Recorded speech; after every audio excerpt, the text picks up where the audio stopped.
Hello everyone, welcome to my lecture.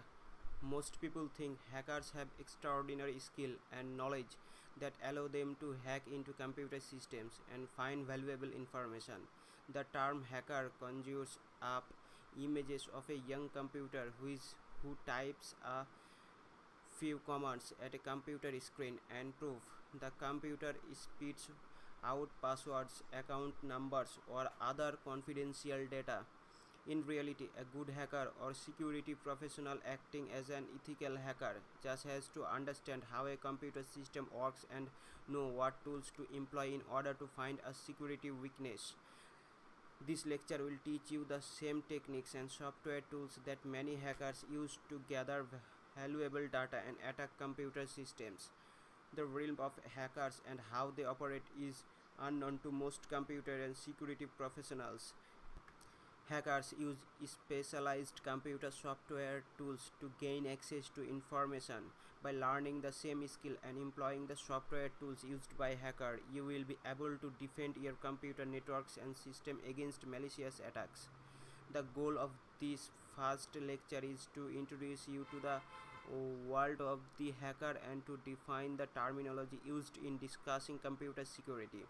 To be able to defend against malicious hacker, security professionals must first understand how to employ ethical hacking techniques. This lecture will detail the tools and techniques used by hackers so that you can use those tools to identify potential risk in your computer system. This lecture will guide you through the hacking process as a good guy. Most ethical hackers are in the business of hacking for profit, an activity known as penetration testing or pin testing for short. Pin testing is usually conducted by a security professional to identify security risks and vulnerabilities in systems and networks. The purpose of identifying risks and vulnerabilities is so that a countermeasure can be put in place and the risk mitigated to some degree. Ethical hackers are in the business of hacking and as such need to conduct themselves in a professional manner. Additionally, state, country or international laws must be understood and carefully considered prior to using hacking software and techniques. Staying within the law is a must for the ethical hacker. An ethical hacker is acting as a security professional when performing pin tests and must always act in a professional manner. Defining ethical hacking. The next section will explain the purpose of ethical hacking and exactly what ethical hackers do. As mentioned earlier, ethical hackers must always act in a professional manner to differentiate themselves from malicious hackers, gaining the trust of the client and taking all precautions to do no harm to their systems during a pin test are critical to being a professional. Another key component of ethical hacking is to always gain permission from the data owner prior to accessing the computer system. This is one of the ways ethical hackers can overcome the stereotype of hackers and gain the trust of clients. The goal ethical hackers are trying to achieve in their hacking attempts will be explained later. Understanding the purpose of ethical hacking. When I tell people that I am an ethical hacker, I usually hear sneakers and comments like that's an oxymoron. Many people ask, can hacking be ethical? Yes, that best describes what I do as a security professional. I use the same software tools and techniques as malicious hackers to find the security weakness in computer network and systems. Then I apply the necessary fix or patch to prevent the malicious hacker from gaining access to the data. This is a never-ending cycle as new weaknesses are constantly being discovered in computer systems and patches are created by the software vendors to mitigate the risk of attacks. Ethical hackers are usually security professionals or network penetration testers who use their hacking skills and tool sets for defensive and protective purposes. Ethical hackers who are security professionals test their network and system security for vulnerabilities using the same tools that a hacker might use to compromise the network. Any computer professional can learn the skill of ethical hacking.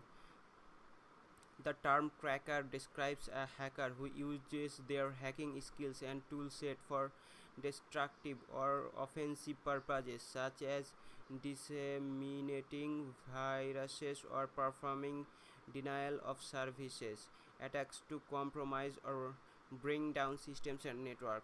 No longer just looking for fun, these hackers are sometimes paid to damage corporate reputations or steal or reveal credit card information while slowing business processes and compromising the integrity of the organization.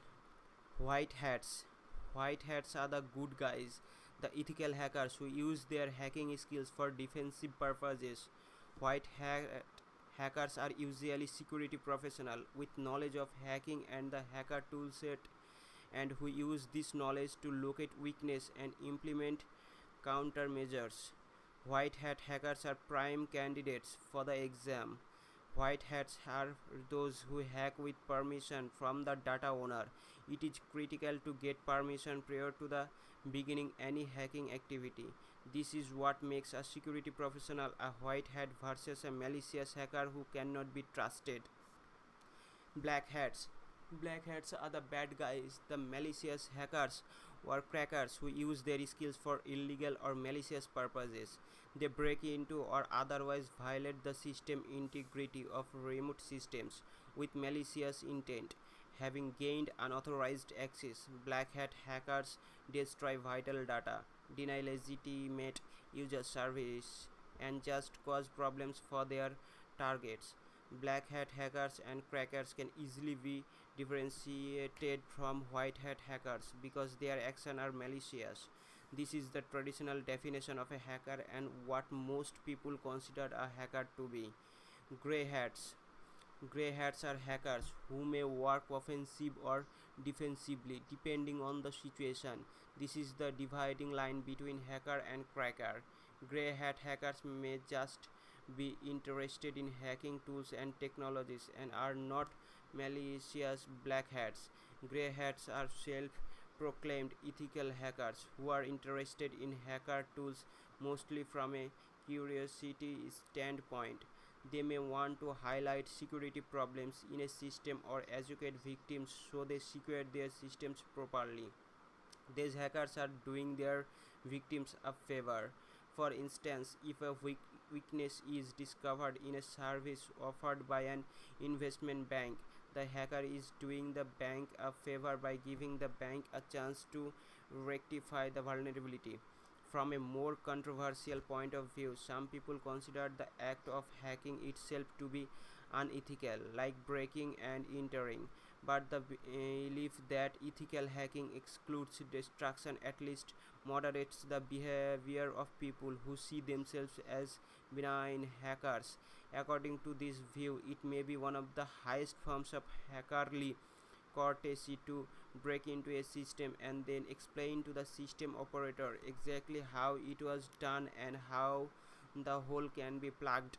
The hacker is acting as an unpaid and unsolicited team. This approach has gotten many ethical hackers in legal trouble. Make sure you know the law and your legal liabilities when engaging in ethical hacking activity. The difference between white hats and grey hats is that permission word. Although grey hats might have good intention, without the correct permission, they can no longer be considered ethical. Hello everyone, welcome to my lecture. Scanning is the first phase of active hacking and is used to locate target system or networks for the later attack. Enumeration is the follow-on step once scanning is complete and is used to identify computer names, usernames and shares. Scanning and enumeration are discussed together in this lecture because many hacking tools perform both steps simultaneously. Scanning. After the reconnaissance and information gathering stages have been completed, scanning is performed. It is important that the information gathering stage be as complete as possible to identify the best location and targets to scan. During scanning, the hacker continues to gather information regarding the network and its individual host systems. Information such as IP addresses, operating system services, and installed application can help the hacker determine which type of exploit to use in hacking a system. Scanning is the process of locating systems that are alive and responding on the network.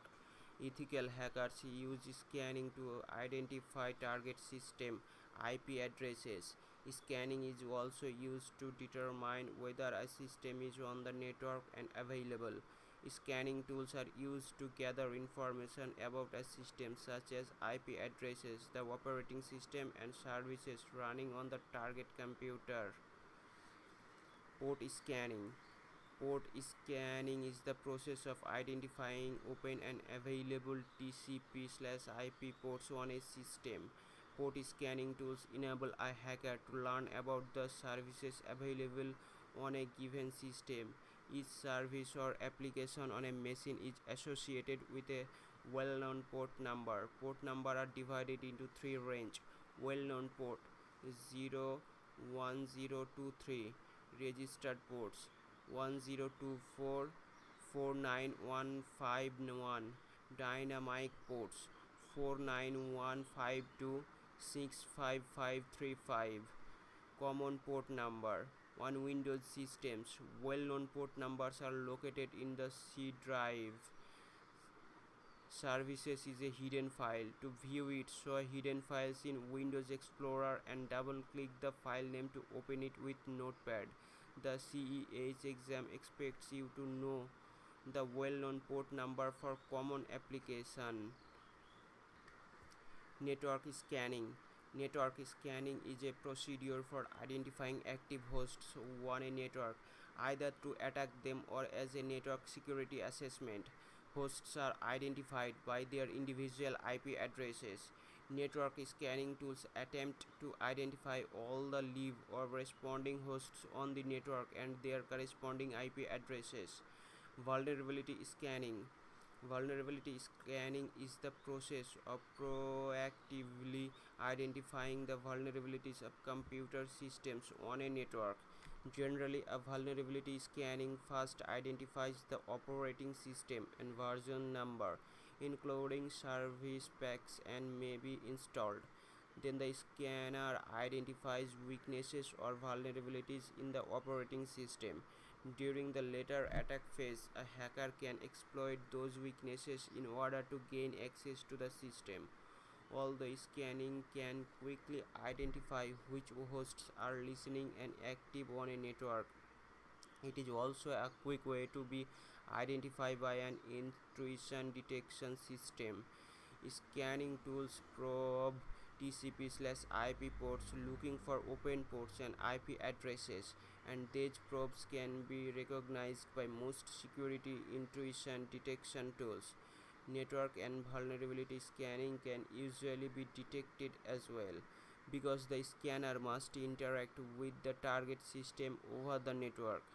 Depending on the type of scanning application and the speed of the scan, an IDS will detect the scanning and flag it as an IDS event. Some of the tools for scanning have different modes to attempt to defeat an IDS and are more likely to be able to scan undetected. As a CEH, it is your job to gather as much information as possible and try and remember undetected. The CEH scanning methodology. As a CEH, you are expected to be familiar with the scanning methodology presented below. This methodology is the process by which a hacker scans the network. It ensures that no system or vulnerability is overlooked and that the hacker gathers all necessary information to perform an attack. We will look at the various stages of this scanning methodology throughout this lecture, starting with the first three steps: checking for systems that are live and for open ports and services identification. Ping sweep techniques. The CEH scanning methodology starts with checking for systems that are live on the network, meaning that they respond to proofs or connection requests. The simplest, although not necessarily the most accurate way to determine whether systems are live is to perform a ping sweep of the IP address range. All systems that respond with a ping reply are considered live on the network. A ping sweep is also known as Internet Control Message Protocol scanning, as ICMP is the protocol used by the ping command. ICMP scanning or a ping swap is the process of sending an ICMP request or ping to all hosts on the network to determine which ones are up and responding to pings. ICMP began as a protocol used to send test and error messages between hosts on the internet. It has evolved as a protocol utilized by every operating system, router, switch, or internet protocol based device. The ability to use ICMP echo request and echo reply as a connectivity test between hosts is built into every IP enabled device via the ping command. It is a quick and dirty test to see if two hosts have connectivity and is used extensively for troubleshooting. A benefit of ICMP scanning is that it can be run in parallel, meaning all systems are scanned at the same time. Thus, it can run quickly on an entire network. Most hacking tools include a ping sweep option, which essentially means performing an ICMP request to every host on the network. Systems that respond with a ping response are alive and listening on the network. Once considerable problems with this method is that personal firewall software and network-based firewalls can block a system from responding to ping sweeps. More and more systems are configured with firewall software and will block the ping attempt and notify the user that a scanning program is running on the network. Another problem is that the computer must be on to be scanned. Detecting ping sweeps, almost any IDS or intrusion prevention system will detect and alert the security administrator to a ping sweep occurring on the network. Most firewall and proxy servers block ping responses so a hacker can't accurately determine whether systems are available using a ping sweep alone. More intense port scanning must be used if systems don't respond to a ping sweep. Just because a ping sweep doesn't return any active hosts on the network doesn't mean they aren't available. You need to try an alternative method of identification. Remember, hacking takes time, patience, and persistence. Scanning ports and identifying services. Checking port open ports is the second step in the CEH scanning methodology. Port scanning is the method used to check for open ports. The process of port scanning involves probing each port on a host to determine which ports are open. Port scanning generally yields more valuable information than a ping sweep about the host and vulnerabilities on the system. Service identification is the third step in the CEH scanning methodology. It's usually performed using the same tools as port scanning. By identifying open ports, a hacker can usually also identify the service associated with the port number. Hello everyone, welcome to my lecture. Passive online attacks. A passive online attack is also known as a sniffing the password on a wired or wireless network. A passive attack is not detectable to the end user. The password is captured during the authentication process and can then be compared against a dictionary file or word list. User account passwords are commonly hashed or encrypted when sent on the network to prevent unauthorized access and use. If the password is protected by encryption or hashing, special tools is the hacker's toolkit can be used to break the algorithm. Another passive online attack is known as man in the middle. In a MITM attack, the hacker intercepts the authentication request and forwards it to the server by inserting a sniffer between the client and the server. The hacker is able to sniff both connections and capture password in the process. A replay attack is also a passive online attack. It occurs when the hacker intercepts the password and route to the authentication server and then captures and resends the authentication packets for later authentication. In this manner, the hacker doesn't have to break the password or learn the password through MITM, but rather captures the password and issues the password authentication packets later to authenticate as the client. Active online attacks. The easiest way to gain administrator level access to a system is to guess a simple password, assuming the administrator used a simple password. Password guessing is an active online attack. It relies on the human factor involved in password creation and only work on weak passwords. When we discuss the innermost phase of system hacking, you learn the vulnerability of NetBIOS, enumeration, and null sessions. Assuming that the NetBIOS TCP/139 port is open, the most effective method of breaking into a Windows NT or Windows 2000 system is password guessing. This is done by attempting to connect to an enumerated share and trying a username and password combination. The most commonly used administrator account and password combinations are words like admin, administrator, sysadmin, or a password or a null password. A hacker may first try to connect to a default admin. To connect to the hidden C drive share, automated programs can quickly generate dictionary files, word lists, or every possible combination of letters, numbers, and special characters, and then attempt to log on using those credentials. Most systems prevent this type of attack by setting a maximum number of logging in attempts on a system before the account is locked. In the following section, we will discuss how hackers can perform automated password guessing more closely, as well as countermeasures to such attacks. Performing automated password guessing. To speed up the guessing of a password, hackers use automated tools.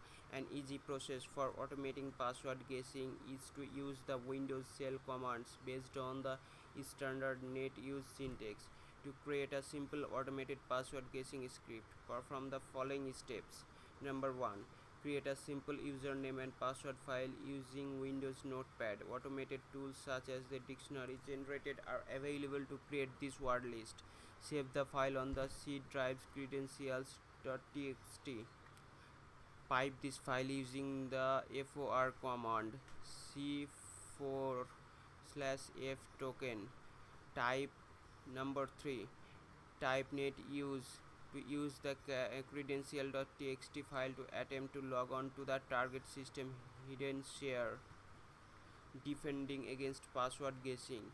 Two options exist to defend against password guessing and password attacks. Both smart cards and biometric add a layer of security to the insecurity that's inherent when users create their own passwords. A user can also be authenticated and validated using biometrics. Biometrics use physical characteristics such as fingerprints, hand geometry scans, and retinal scans as credentials to validate users. Both smart cards and biometric use two-factor authentication, which requires two forms of identification when validating a user. By requiring something the user physically has and the something the user knows, security is increased and the authentication process isn't susceptible susceptible to password attack. Offline attacks. Offline attacks are performed from a location other than the actual computer where the password are reside or where used.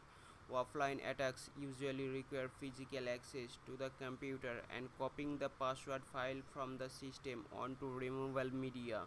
The hacker then takes the file to another computer to perform the cracking. Several types of offline password attacks exist.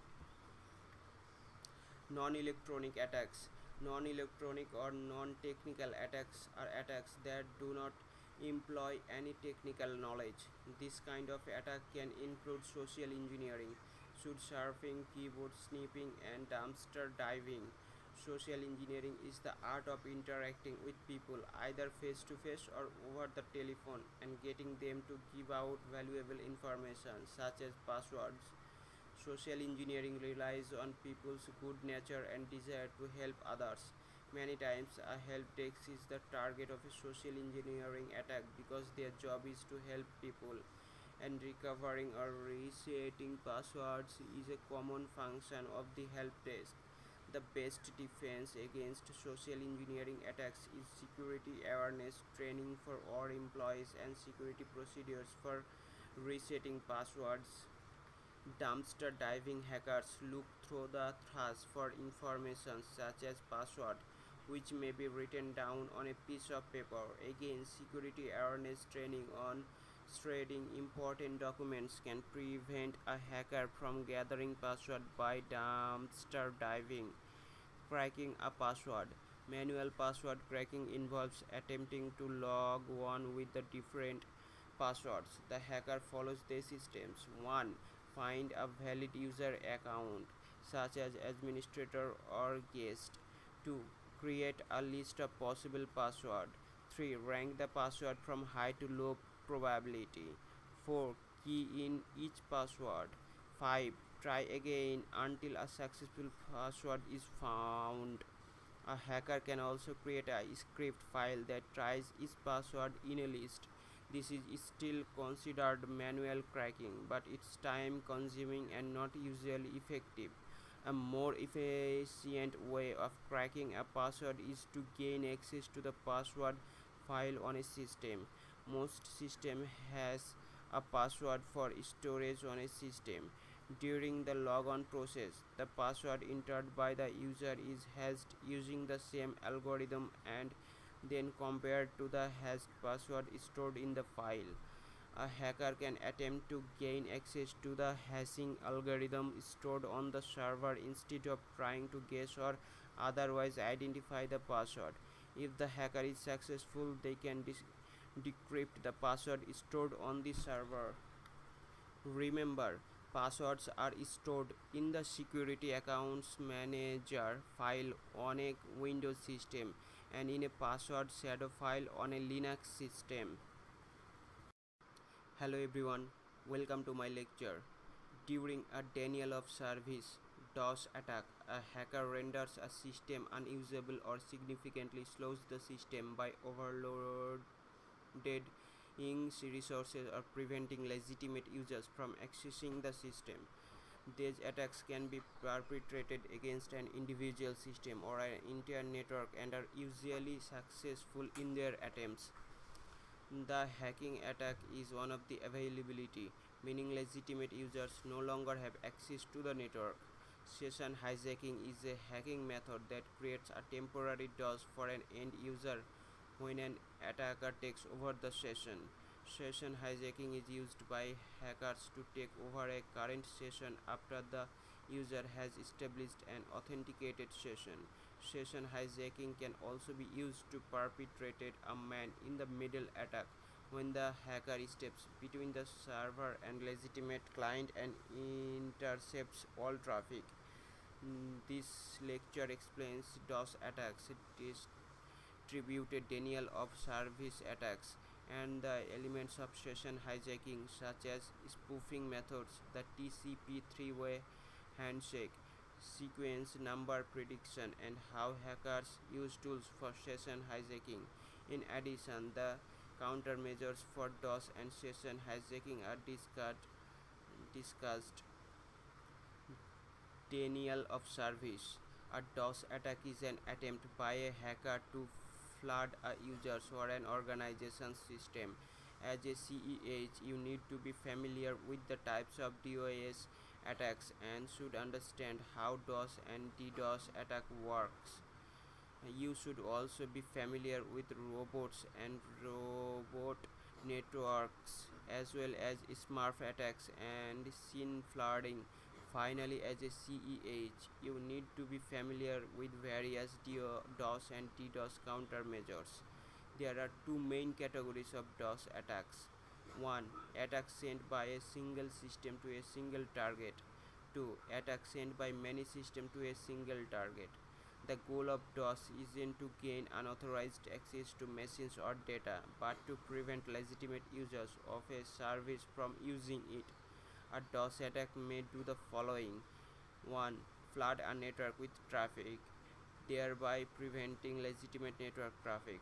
2. Disrupt connections between two machines, thereby preventing access to a service. 3. Prevent a particular individual from accessing a service. 4. Disrupt service to a specific system or option. Different tools use different types of traffic to flood a victim, but the result is the same. A service on the system or the entire system is unavailable to a user because it's kept busy trying to respond to an exorbitant number of requests. How DDoS attack work? DDoS is an advanced version of the DDoS attack. Like DDoS tries to deny access to service running on a system by sending packets to the destination system in a way that the destination system can handle. The key of a DDoS attack is that it relies attacks from many different hosts. Hacking tools. Trino is a tool that sends user datagram protocol traffic to create a DDoS attack. The Trino master is a system used to launch a DDoS attack against one or more target system. The master instructs agent processes on previously compromised systems to attack one or more IP addresses. This attack occurs for a specified period of time. The Trino agent or daemon is installed on a system that suffers from a buffer overflow vulnerability. WinTrino is a Windows version of Trino and has the same functional as Trino. Ceph is a derivative of the Trino tool that uses UDP communication between masters and agents. Ceph provides statistics on the flood attack that attackers can use to know when the victim system is shut down. Ceph provides UDP, ICMP and TCP flooding attack options. Tribal flood network allows an attacker to use both bandwidth depletion and resource depletion attacks. TFN does UDP and ICMP flooding as well as TCP, SYN and SMARF attacks. TFN2K is based on TFN with features designed specifically to make TFN2K traffic difficult to recognize and filter. It remotely executes commands, hides the sources of the attack using IP address spoofing, and uses multiple transport protocols. Stretchel Strat is similar to TFN and includes ICMF flood, UDP flood and TCP SYN attack options. It also provides a secure telnet connection using symmetric key encryption between the attacker and the agent system. This prevents system administrators from intercepting and identifying this traffic. MStream uses smoothed TCP packets with the ACK flag set to attack a target. It consists of a handler and an agent portion, but access to handler is password protected. The services under attack are those of the primary victim. The compromised systems used to launch the attack are secondary victims. These compromised systems which send the DDoS to the primary victim are sometimes called zombies or bots. They are usually compromised through another attack and then used to launch an attack on the primary victim at a certain time or under certain condition. It can be difficult to track the source of the attacks because they are originated from several IP addresses. Master and slaves in a DDoS attack are shown below. How bots/botnets work. A bot is short for web robot and is an automated software program that behaves intelligently. Spammers often use bots to automate the posting of spam message on news groups or the sending of emails. Bots can also be used as remote attack tools. Most often, bots are web software agents that interface with web pages. For example, web crawlers, spiders are web robots that gather web page information. The most dangerous bots are those that covertly install themselves on users' computer for malicious purposes. Some bots communicate with other users of internet-based services via instant messaging, internet relay chat, or another web interface. These bots allow IRQ users to ask questions in plain English and then formulate a proper response. Such bots can often handle many tasks, including reporting weather, providing zip code information, listing sport scores, converting units of measures such as currency, and so on. A botnet is a group of bot systems. Botnets serve various purposes including DDoS attacks, creation or misuse of simple mail transfer protocol, mail relays for spam, internet marketing fraud, and the theft of application serial numbers, login IDs, and financial information such as credit card numbers.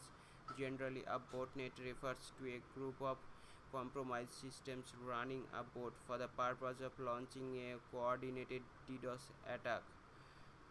Anatomy of a distributed DOS attack are shown below. Hello everyone, welcome to my lecture.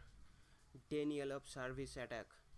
On the evening of May 28, 2008, the company I was working for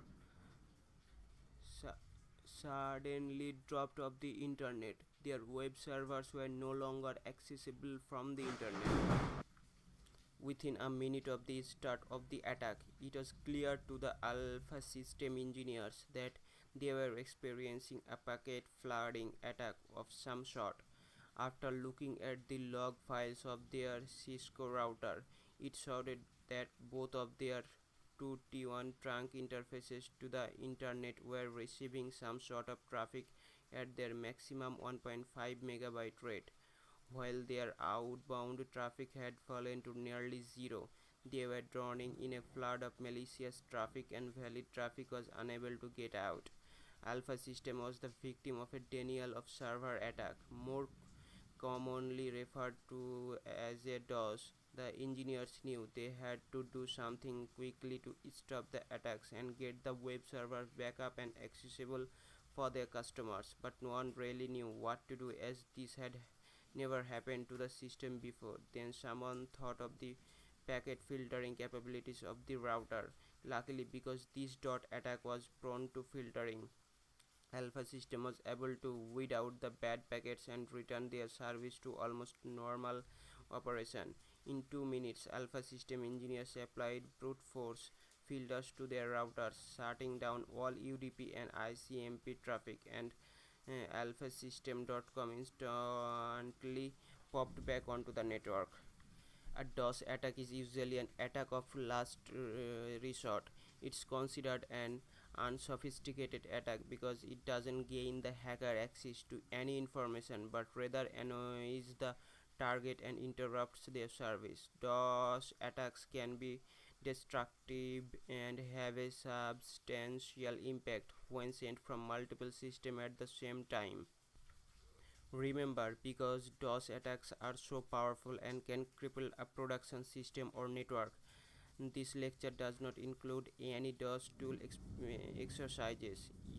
If you want to test the tools listed here, ensure that you are not using them on a production networks or systems. The DOS tools could render the target systems unusable.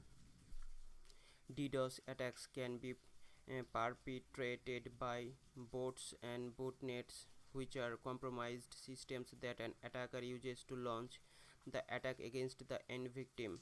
The system or network that has been compromised is a secondary victim, whereas the DOS and DDoS attacks flood the primary victim or target. How DDoS attacks work? DDoS is an advanced version of the DOS attack. Like DOS, DDoS tries to deny access to service running on a system by sending packets to the destination system in a way that the destination system can't handle.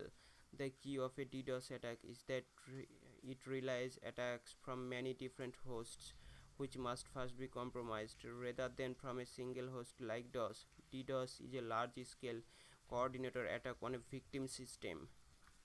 The services under attack are those of the primary victim. The compromised system used to launch the attack are secondary victims. These compromised systems which send the DDoS to the primary victim are sometimes called zombies or bots. They are usually compromised through another attack and then used to launch an attack on the primary victim at a certain time or under certain conditions. It can be difficult to track the source of the attacks because they originated from several IP addresses. Normally, DDoS consists of three parts: master slash handler, slave slash secondary victim slash zombie slash agent slash bot slash botnet. Victim slash primary victim. The master is the attack launcher. A slave is a host that is compromised by and controlled by the master. The victim is the target system. The master directs the slave to the launch the attack on the victim systems. DDoS is done in two phases. In the intrusion phase, the hacker compromises weak systems in different networks around the world and install DDoS tools on those compromised slave systems. In the DDoS attack phase, the slave systems are triggered to cause them to attack the primary victim. How boots/bootnets work. A boot is short for web robot and is an automated software program that behaves intelligently. Spammers often use bots to automate the posting of spam messages on news groups or the sending of emails. The most dangerous bots are those that covertly install themselves on users' computers for malicious purposes. A bootnet is a group of boot systems. Bootnets serve various purposes, including DDoS attacks, creation or misuse of simple mail transfer protocol, mail relays for spam, internet marketing fraud, and the theft of application serial number, login IDs, and financial information such as credit card numbers. Generally, a bootnet refers to a group of compromised systems running a boot for the purpose of launching a coordinated DDoS attack. Anatomy of a distributed DOS attack are shown below. Smurf and sync flood attacks. A Smurf attack sends a large amount of ICMP echo traffic to a broadcast IP addresses with the spoofed source addresses of a victim. Each secondary victim's host on that IP network replies to the ICPM echo request with an echo reply, multiplying the traffic by the number of hosts responding. On a multi-access broadcast network, hundreds of machines might reply to each packet. This creates a magnified DOS attack of ping replies, flooding the primary victim. IRC servers are the primary victim of Smurf attacks on the internet. A sync flood attack sends TCP connection requests faster than a machine can process them. The attacker creates a random source addresses for each packet and sets the sync flood to request a new connection to the server from the spoofed IP address. DOS/DDoS countermeasures. Network ingress filtering. All network access providers should implement network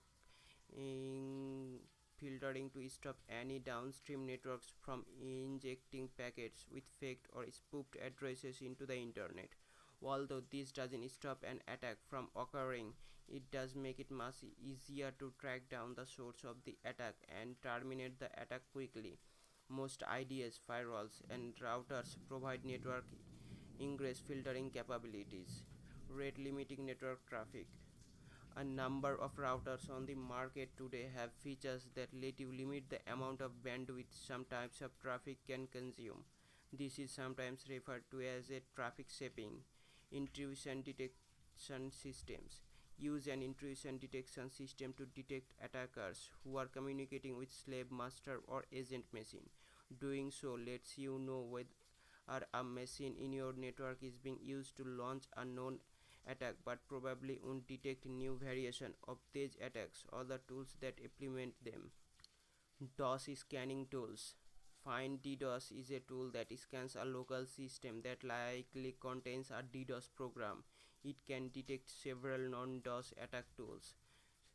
Sarah gathers information about remote hosts and network by examining network services. This includes information about the network information services as well as potential security flaws, such as incorrectly set up or configured network services, well-known bugs in the system, or network utilized system software vulnerabilities listed in the common vulnerabilities and exposures database, and weak policy decision. RID is a free scanning tool that detects the presence of Trino, TFN, or state-relevant clients. Hello everyone, welcome to my lecture. Session hijacking is when a hacker takes control of a user session after the user has successfully authenticated with a server. Session hijacking involves an attack identifying the current session IDs of a client/server communication and taking over the client session. Sequence prediction. TCP is a connection-oriented protocol responsible for resembling streams of packets into their original intended order. Every packet has to be assigned a unique session number that enables the receiving machine to resemble the stream of packets into their original and intended order. This unique number is known as a sequence number. If the packets arrive out of order, as happens regularly over the internet, then the SN is used to stream the packets correctly. As just illustrated, the system initially a TCP session transmits a packet with the sync bit set. This is called a synchronized packet and includes the client's ISN.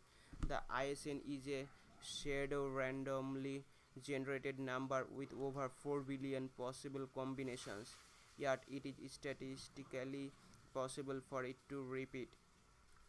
When the ACK packet is sent, each machine uses the SN from the packet being acknowledged plus an increment. This not only properly confirms receipt of a specific packet but also tells the sender the next expected TCP packet SN. Within the three-way handshake, the increment value is number 1. In normal data communication, the increment value equals the size of the data in bytes.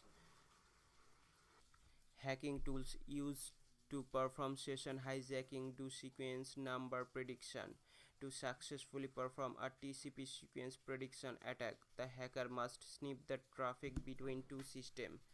Next, the hacker or the hacking tool must successfully guess the SN or locate an ISN to calculate the next sequence number. This process can be more difficult than it sounds because packets travel very fast.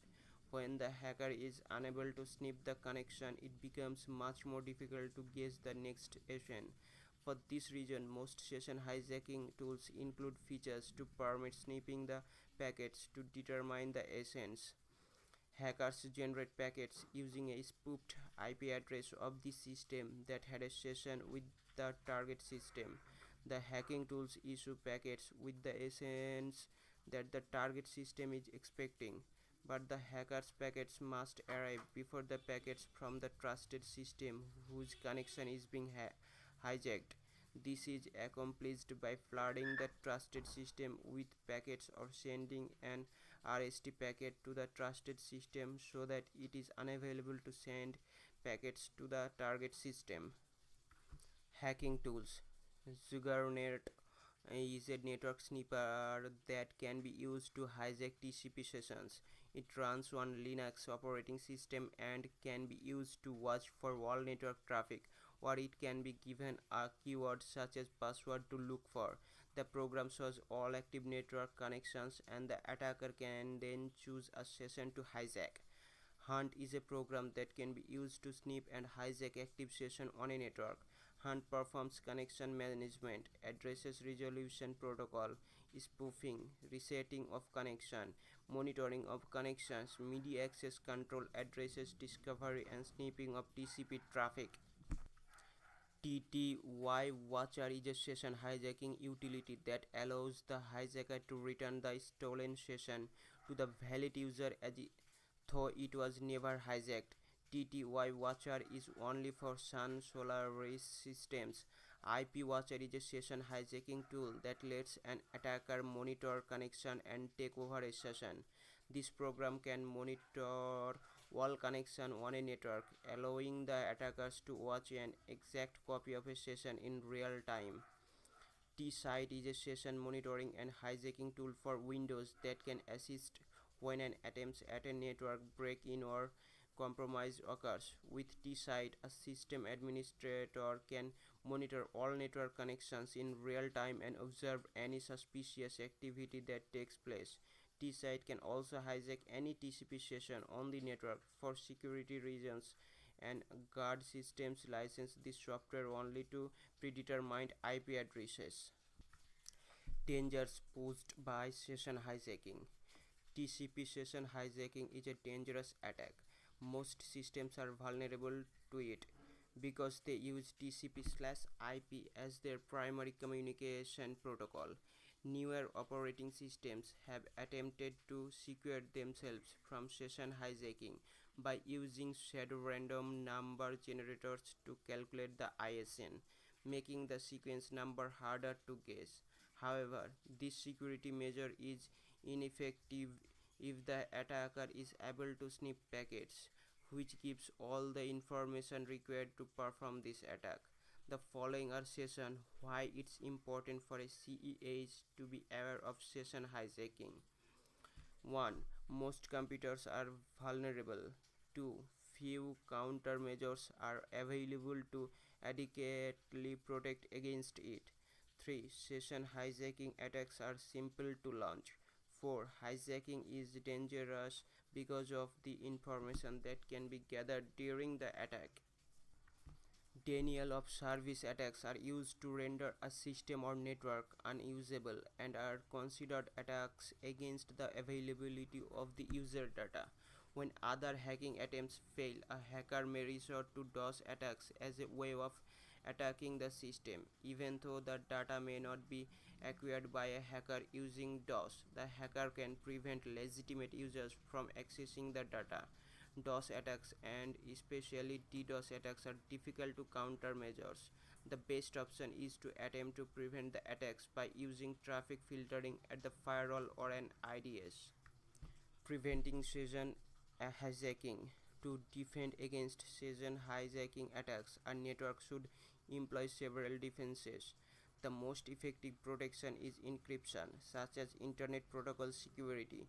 This also defends against any other attack vectors that depend on sniffing. Attackers may be able to passively monitor your connection, but they won't be able to interpret the encrypted data.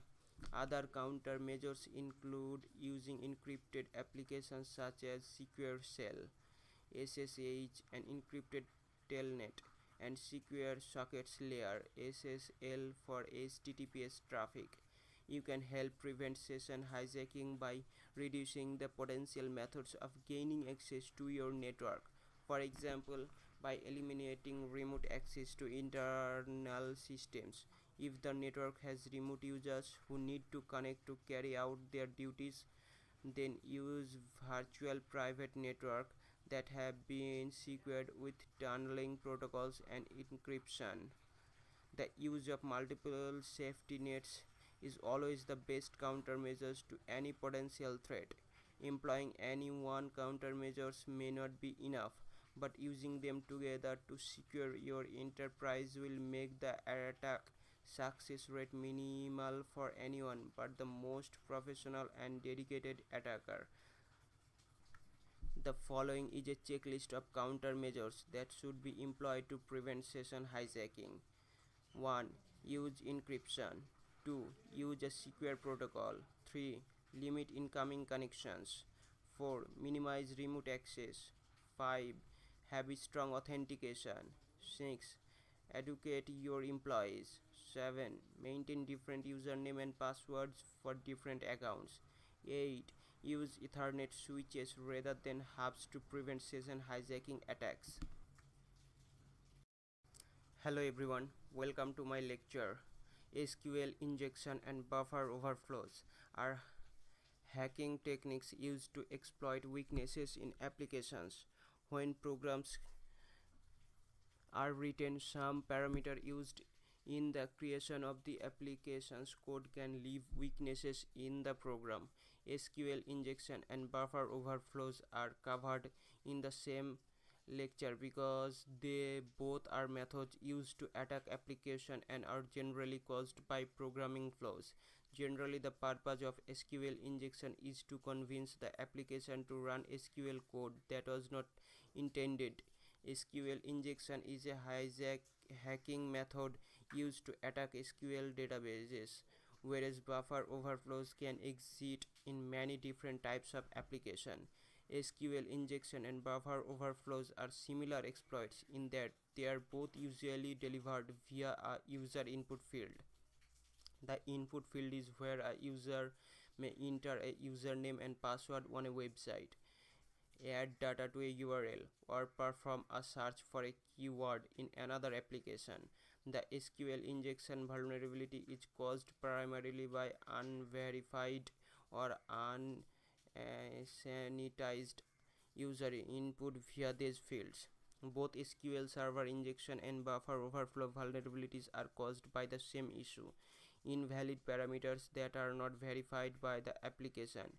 If programs don't take the time to validate the variables a user can enter into a variable field, the results can be serious and unpredictable. Sophisticated hackers can exploit this vulnerability, causing an execution fault and shutdown of the system or application, or a command shell to be executed for the hacker. SQL injection and buffer overflow countermeasures are designed to utilize secure programming methods. By changing the variables used by the application code, weaknesses in application can be greatly minimized. As a CAH, it's important for you to be able to define SQL injection and understand the steps a hacker takes to conduct a SQL injection attack. In addition, you should know SQL Server vulnerabilities as well as countermeasures to SQL injection attacks. SQL injection. SQL injection occurs when an application processes use provided data to create a SQL statement without first validating the input. The user input is then submitted to a web application database server for execution. When successfully exploited, SQL injection can give an attacker access to database content or allow the hacker to remotely execute system commands. In the worst case scenario, the hacker can take control of the server that is hosting the database. The exploit can give a hacker to a remote shell into the server file system.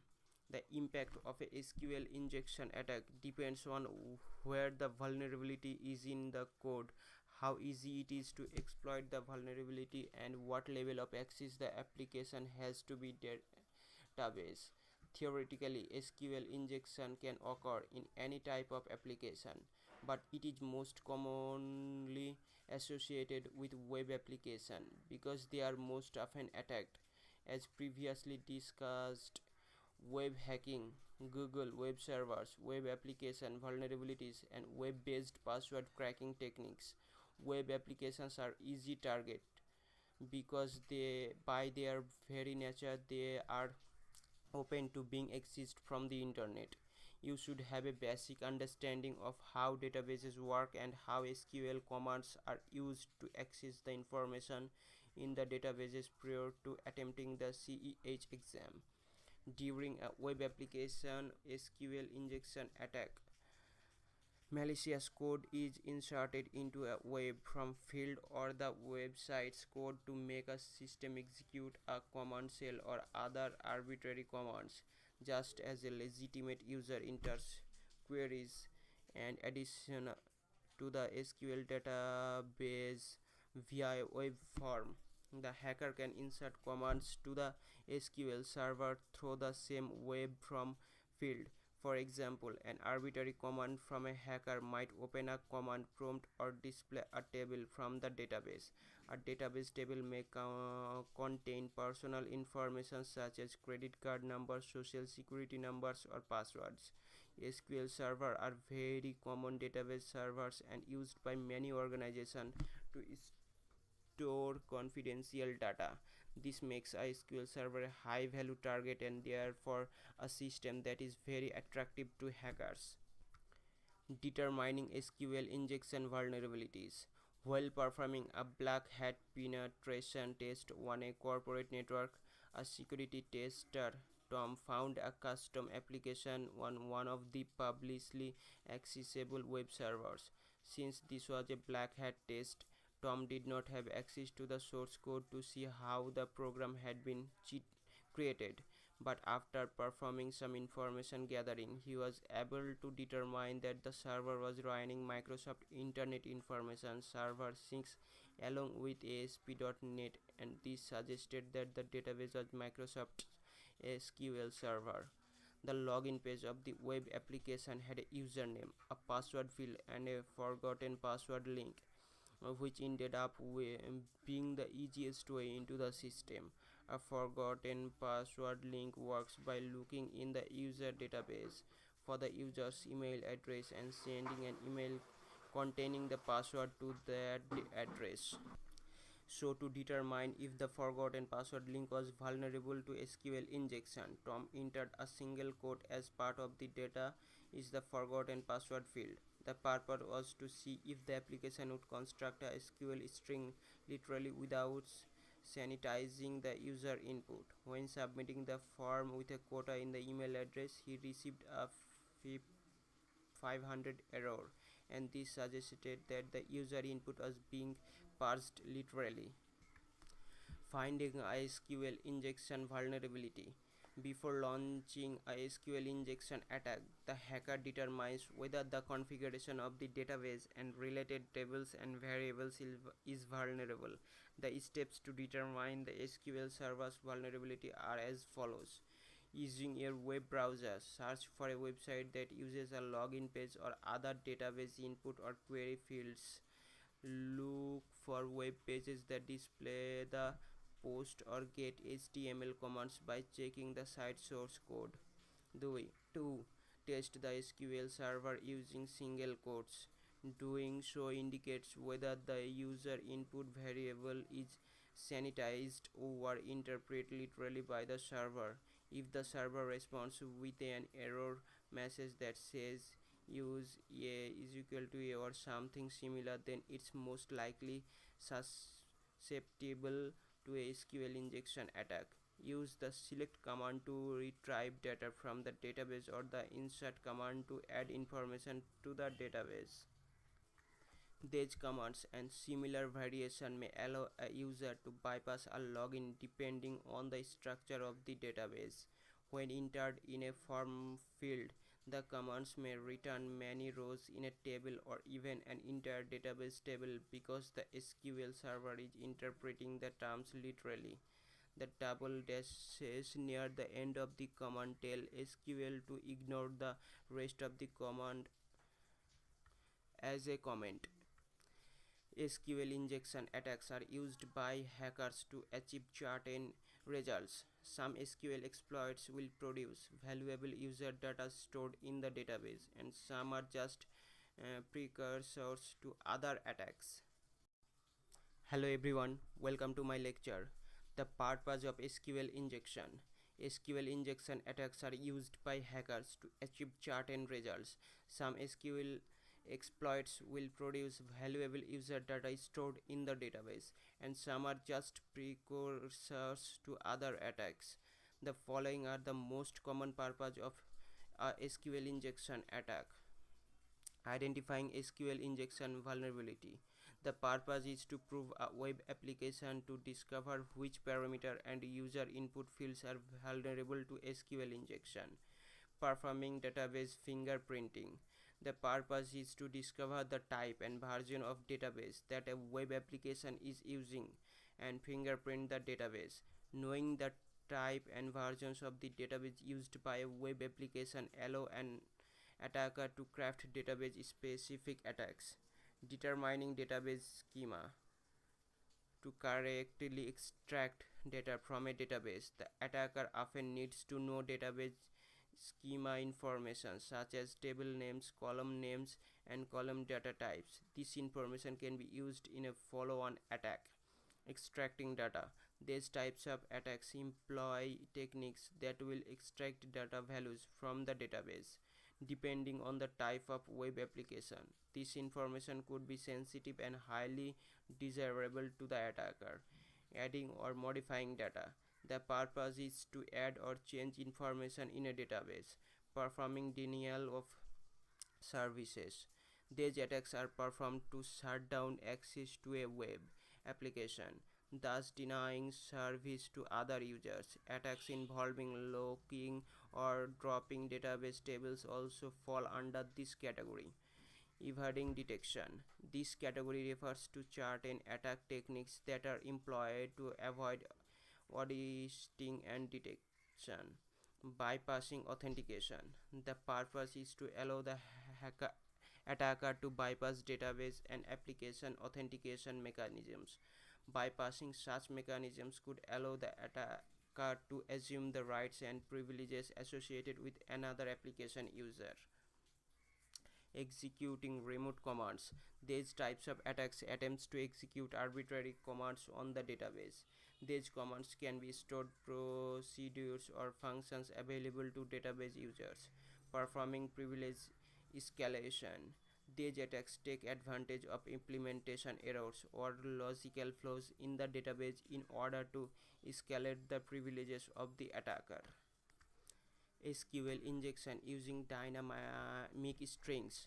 Most SQL applications do a specific predictable job. Many functions of a SQL database receive static user input where the only variable is the user input fields. Such statements do not change from execution to execution. They are commonly called static SQL statements. However, some programs must build and process a variety of SQL statements at runtime. In many cases, the full text of the statement is unknown until application execution. Such statements can and probably will change from execution to execution, so they are called dynamic SQL statements. Dynamic SQL is an enhanced form of SQL that, unlike standard SQL, facilitates the automatic generation and execution of program statements. Dynamic SQL is a term used to mean SQL code that is generated by the web application before it is executed. Dynamic SQL is a flexible and powerful tool for creating SQL strings. It can be helpful when you find it necessary to write code that can adjust to varying databases, conditions, or servers. Dynamic SQL also make it easier to automate tasks that are repeated many times in a web application. A hacker can attack a web-based authentication form using SQL injection through the use of dynamic strings. For example, the underlying code for a web authentication form on a web server may look like. A hacker can exploit the SQL injection vulnerability by entering a login and password in the web form. The SQL application would build a command string from this input. This is an example of SQL injection. This query will return all rows from the user's database, regardless of whether Kimberly is a real username in the database or Grabs is a legitimate password. This is due to the OR statement appended to the where clause. The comparison is equal to will always return a true result, making the overall where clause evaluated true for or all rows in the table. This will enable the hacker to log in with any username and password. SQL injection countermeasures. The cause of SQL injection vulnerabilities is relatively simple and well understood: insufficient validation of user input. To address this problem, defensive coding practices such as encoding user input and validation can be used when programming applications. It is a laborious and time consuming process to check all applications for SQL injection vulnerabilities. When the implementing SQL injection countermeasures, review source code for the following programming weaknesses: single quotes, lack of input validation. The first countermeasures for preventing a SQL injection attack are minimizing the privileges of a user connection to the database and enforcing strong password for SA and administrator accounts. You should also disable verbose or explanatory error messages so no more information than necessary is sent to the hacker. Such information could help them determine whether the SQL server is vulnerable. Remember that one of the purposes of SQL injection is to gain additional information as to which parameters are susceptible to attack. Buffer overflows. As a CEH, you must be able to identify different types of buffer overflows. You should also know how to detect a buffer overflow vulnerability and understand the steps a hacker may use to perform a stack-based overflow attack. Types of buffer overflows and methods of detection. Buffer overflows are exploits that hackers use against an operating system or application. Like SQL injection attacks, they are usually targeted at user input fields. A buffer overflow exploit causes a system to fail by overloading memory or executing a command shell or arbitrary code on the target system. A buffer overflow vulnerability is caused by a lack of bonds checking or a lack of input validation sanitization in a variable field, such as on a web form. If the application doesn't check or validate the size or format of a variable before sending it to be stored in memory, an overflow vulnerability exists. The two types of buffer overflows are stack based and heap based. The stack and the heap are storage location for user supplied variables within a running program. Variables are stored in the stack or heap until the program needs them. Stacks are static locations of memory address space, whereas heaps are dynamic memory address space that occur while a program is running.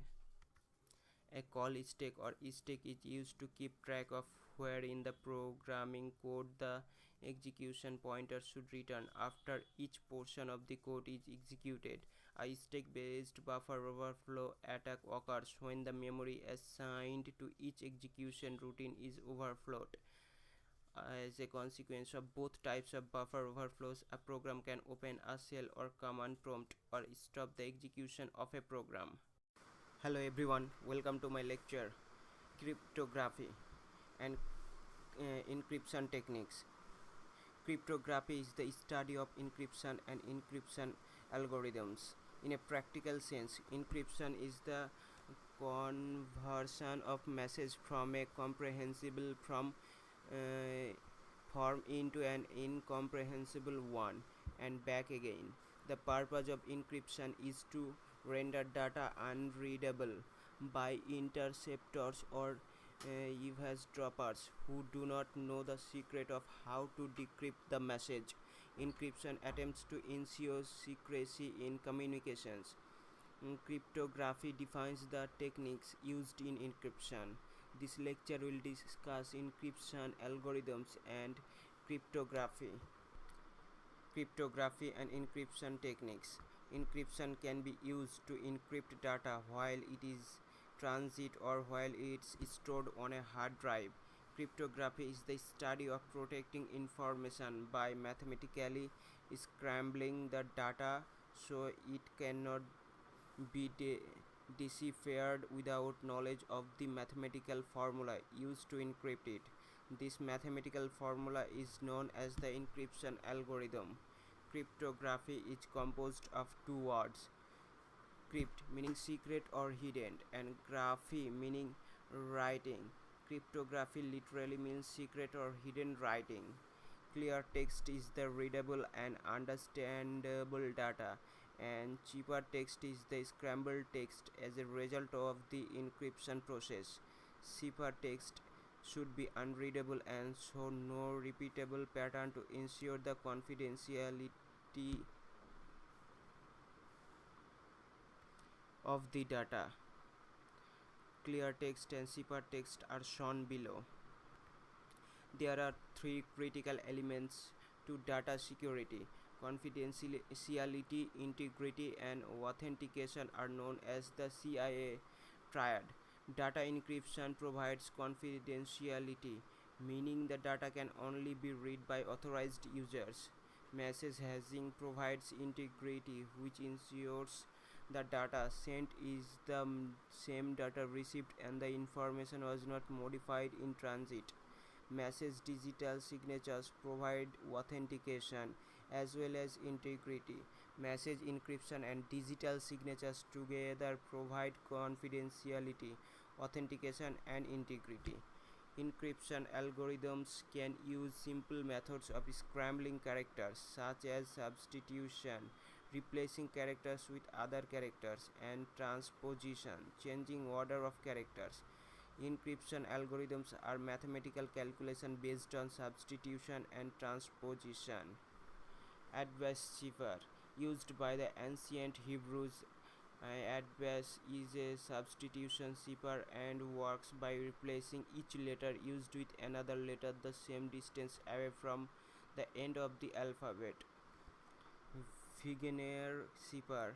16th century French cryptographer Blaise de Vigenère created a polyalphabetic cipher to overcome the shortcomings of simple substitution ciphers. The Vigenère cipher uses a table to increase the available substitution values and make the substitution more complex. The substitution table consists of columns and rows labeled A to Z. To get cipher text, first you select the column of plain text and then you select the row of the key. The intersection of row and column is called cipher text. To decode cipher text, you select the row of the key and find the intersection that is equal to cipher text. Varnam cipher. In 1917, AT&T Bell Labs engineer Gilbert Varnam sought to improve the Vigenère cipher and ended up creating the Varnam cipher or one-time pad. The Varnam cipher is an encryption algorithm where the plain text is combined with a random key or pad that is the same length as the message. One-time pads are the only algorithm that is probably unbreakable by brute force. Types of encryption. The two primary types of encryption are symmetric and asymmetric key encryption. Symmetric key encryption means both sender and receiver use the same secret key to encrypt and decrypt the data. A secret key, which can be a number, a word, or just a string of random letters, is applied to the text of a message to change the content in a particular way. This might be as simple as shifting each letter by a number of places in the alphabet. As long as both sender and recipient know the secret key, they can encrypt and decrypt all messages that use this key. The drawback to symmetric key encryption is there is no secure way to share the key between multiple systems. Systems that use symmetric key encryption need to use an offline method to transfer the key from one system to another. This is not practical in a large environment such as the internet, where the clients and servers are not located in the same physical place. The strength of symmetric key encryption is fast, bulk encryption. Weaknesses of symmetric key encryption include key distribution, scalability, limited security, the fact that it does not provide non-reputation, meaning the sender's identity can be proven. Examples of symmetric algorithms are follows: DES, data encryption standard; 3DES, AES, advanced encryption standard; IDEA, international data encryption algorithm; TOFIS, RC4, reversed cipher 4. Asymmetric key cryptography was created to address the weakness of symmetric key management and distribution. But there's a problem with secret key. How can they be exchanged securely over an inherently insecure network such as the internet?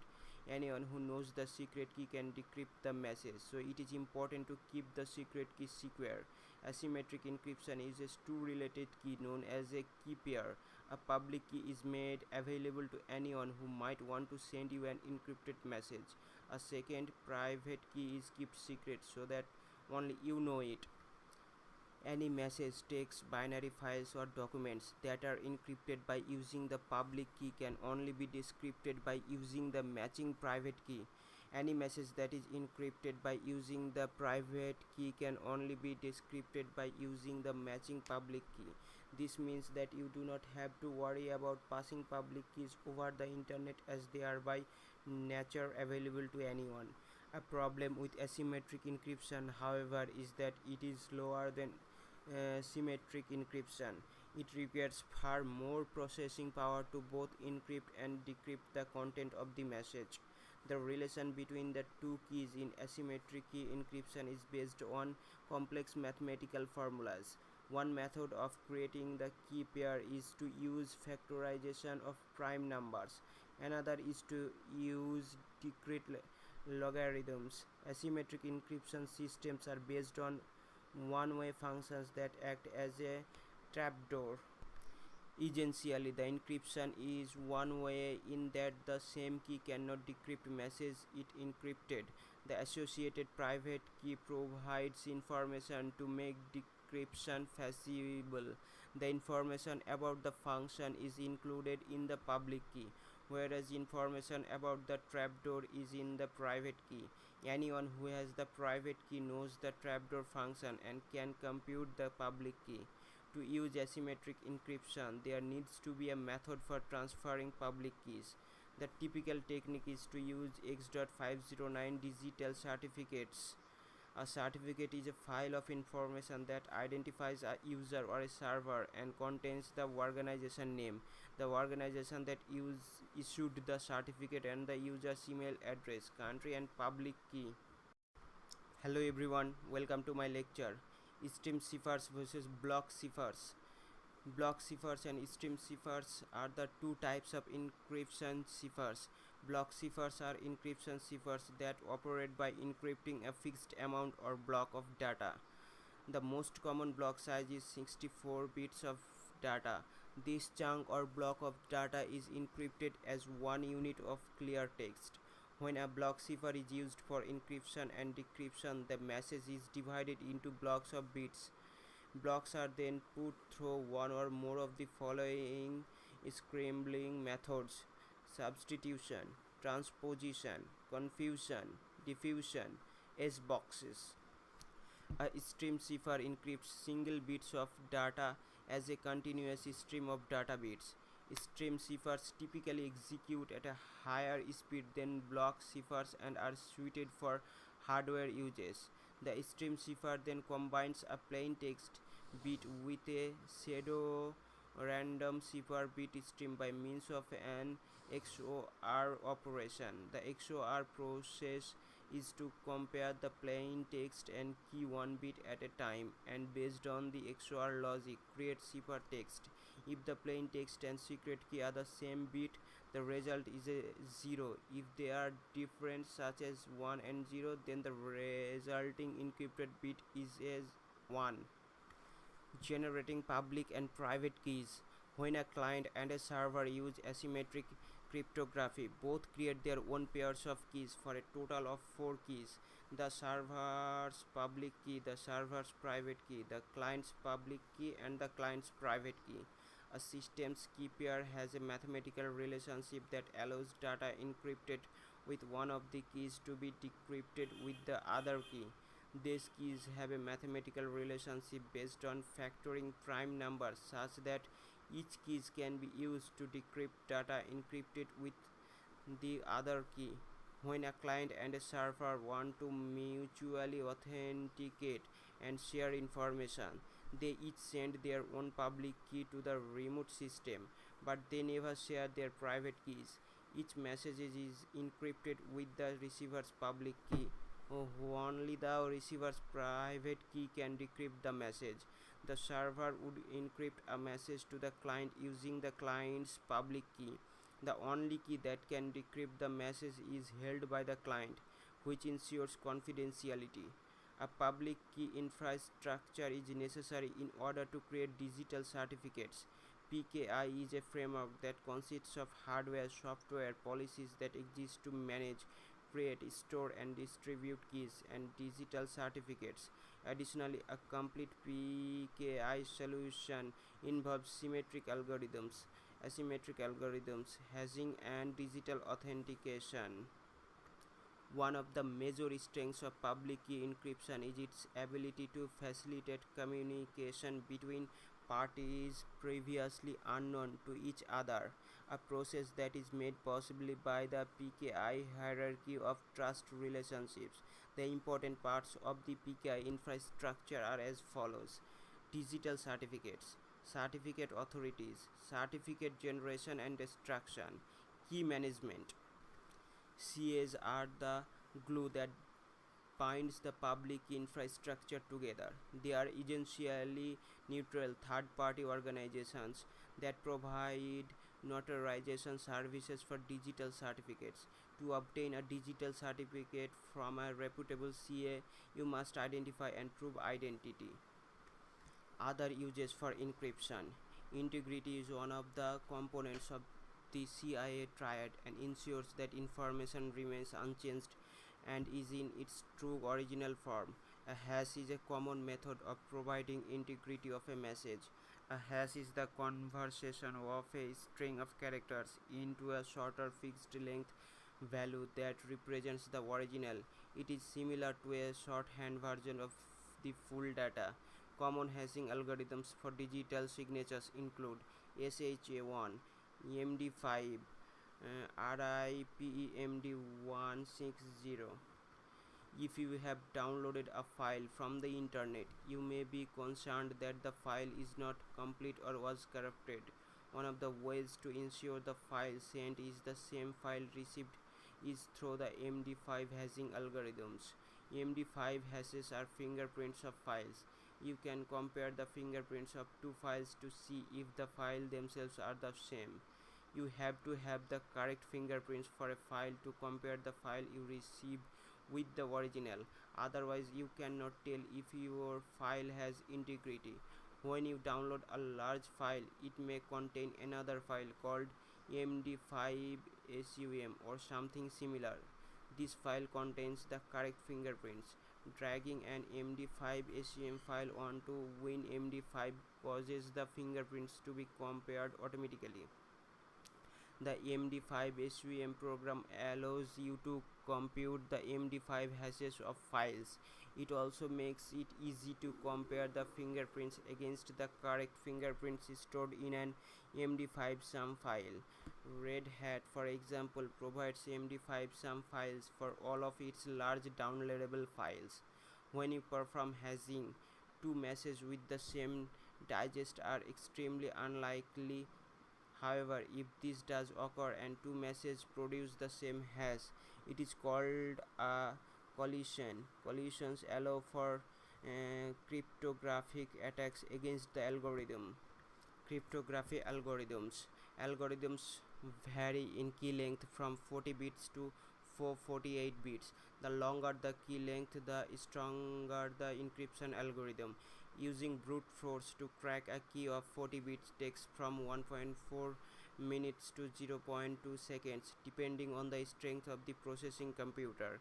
In comparison, a 64-bit key requires between 50 years and 37 days to break, again depending on the speed of the processor. Currently, any key with a length over 256 bits is considered uncrackable. Message Digest 5 secure hash algorithm, RC4, RC5 and Blowfish are all names for different mathematical algorithms used for encryption. As a CEH, you need to be familiar with these algorithms. MD5 is a hashing algorithm that uses a random length input to generate a 128-bit digest. It is popular to create a digital signature to accompany documents and emails to prove the integrity of the source. The digital signature process involves the creation of an MD5 message digest of the document, which is then encrypted by the sender's private key. MD5 message digests are encrypted by a private key in the digital signature process. SHA is also a message digest which generates a 160-bit digest of encrypted data. SHA takes slightly longer than MD5 and is considered a stronger encryption. Digital signatures are based on public key cryptography and used to verify the authenticity and integrity of a message. A digital signature is created by passing a message contents through a hashing algorithm. The hashed value is then encrypted with the sender's private key. Upon receiving the message, the recipient decrypts the encrypted sum and then recalculates the expected message hash. Values should match in order to ensure validity of the message. Prove that it was sent by the party believed to have sent it. Prove that only that party has access to the private key. Digital signature process are shown below. Hello everyone, welcome to my lecture. Password management. Passwords are often the path of least resistance on pen testing engagements. A client with a strong security program can fix missing Windows patches and out-of-date software, but the users themselves can't be patched. We will look at attacking users when we discuss social engineering later, but if we can correctly guess or calculate a user's password, we may be able to avoid involving the user in the attack at all. In this lecture, we will look at how to use tools to automate running services on our targets and sending usernames and password. Password management. Companies are waking up to the inherent risk of password-based authentication. Brute force attacks and educated guesses are both serious risks to weak passwords. Many organizations use biometric or two-factor authentication to mitigate these risks. Even web services such as Gmail and Dropbox offer two-factor authentication in which the user provides a password as well as a second value, such as the digits on an electronic token. If two-factor authentication is not available, using a strong password is imperative for account security because all that stands between the attackers and sensitive data may come down to a simple string. Strong passwords are long, use characters from multiple complexity classes, and are not based on a dictionary word.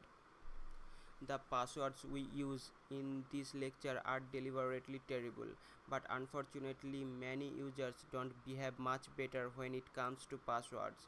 Organizations can force users to create strong passwords, but as passwords become more complex, they become harder to remember. Users are likely to leave a password that they can't remember in a file on their computer, in their smartphone, or even on a post-it note, because it's just easier to keep track them that way. Of course, passwords that can be discovered lying around in plain text undermine the security of using a strong password. Another cardinal sin of good password management is using the same password on many sites.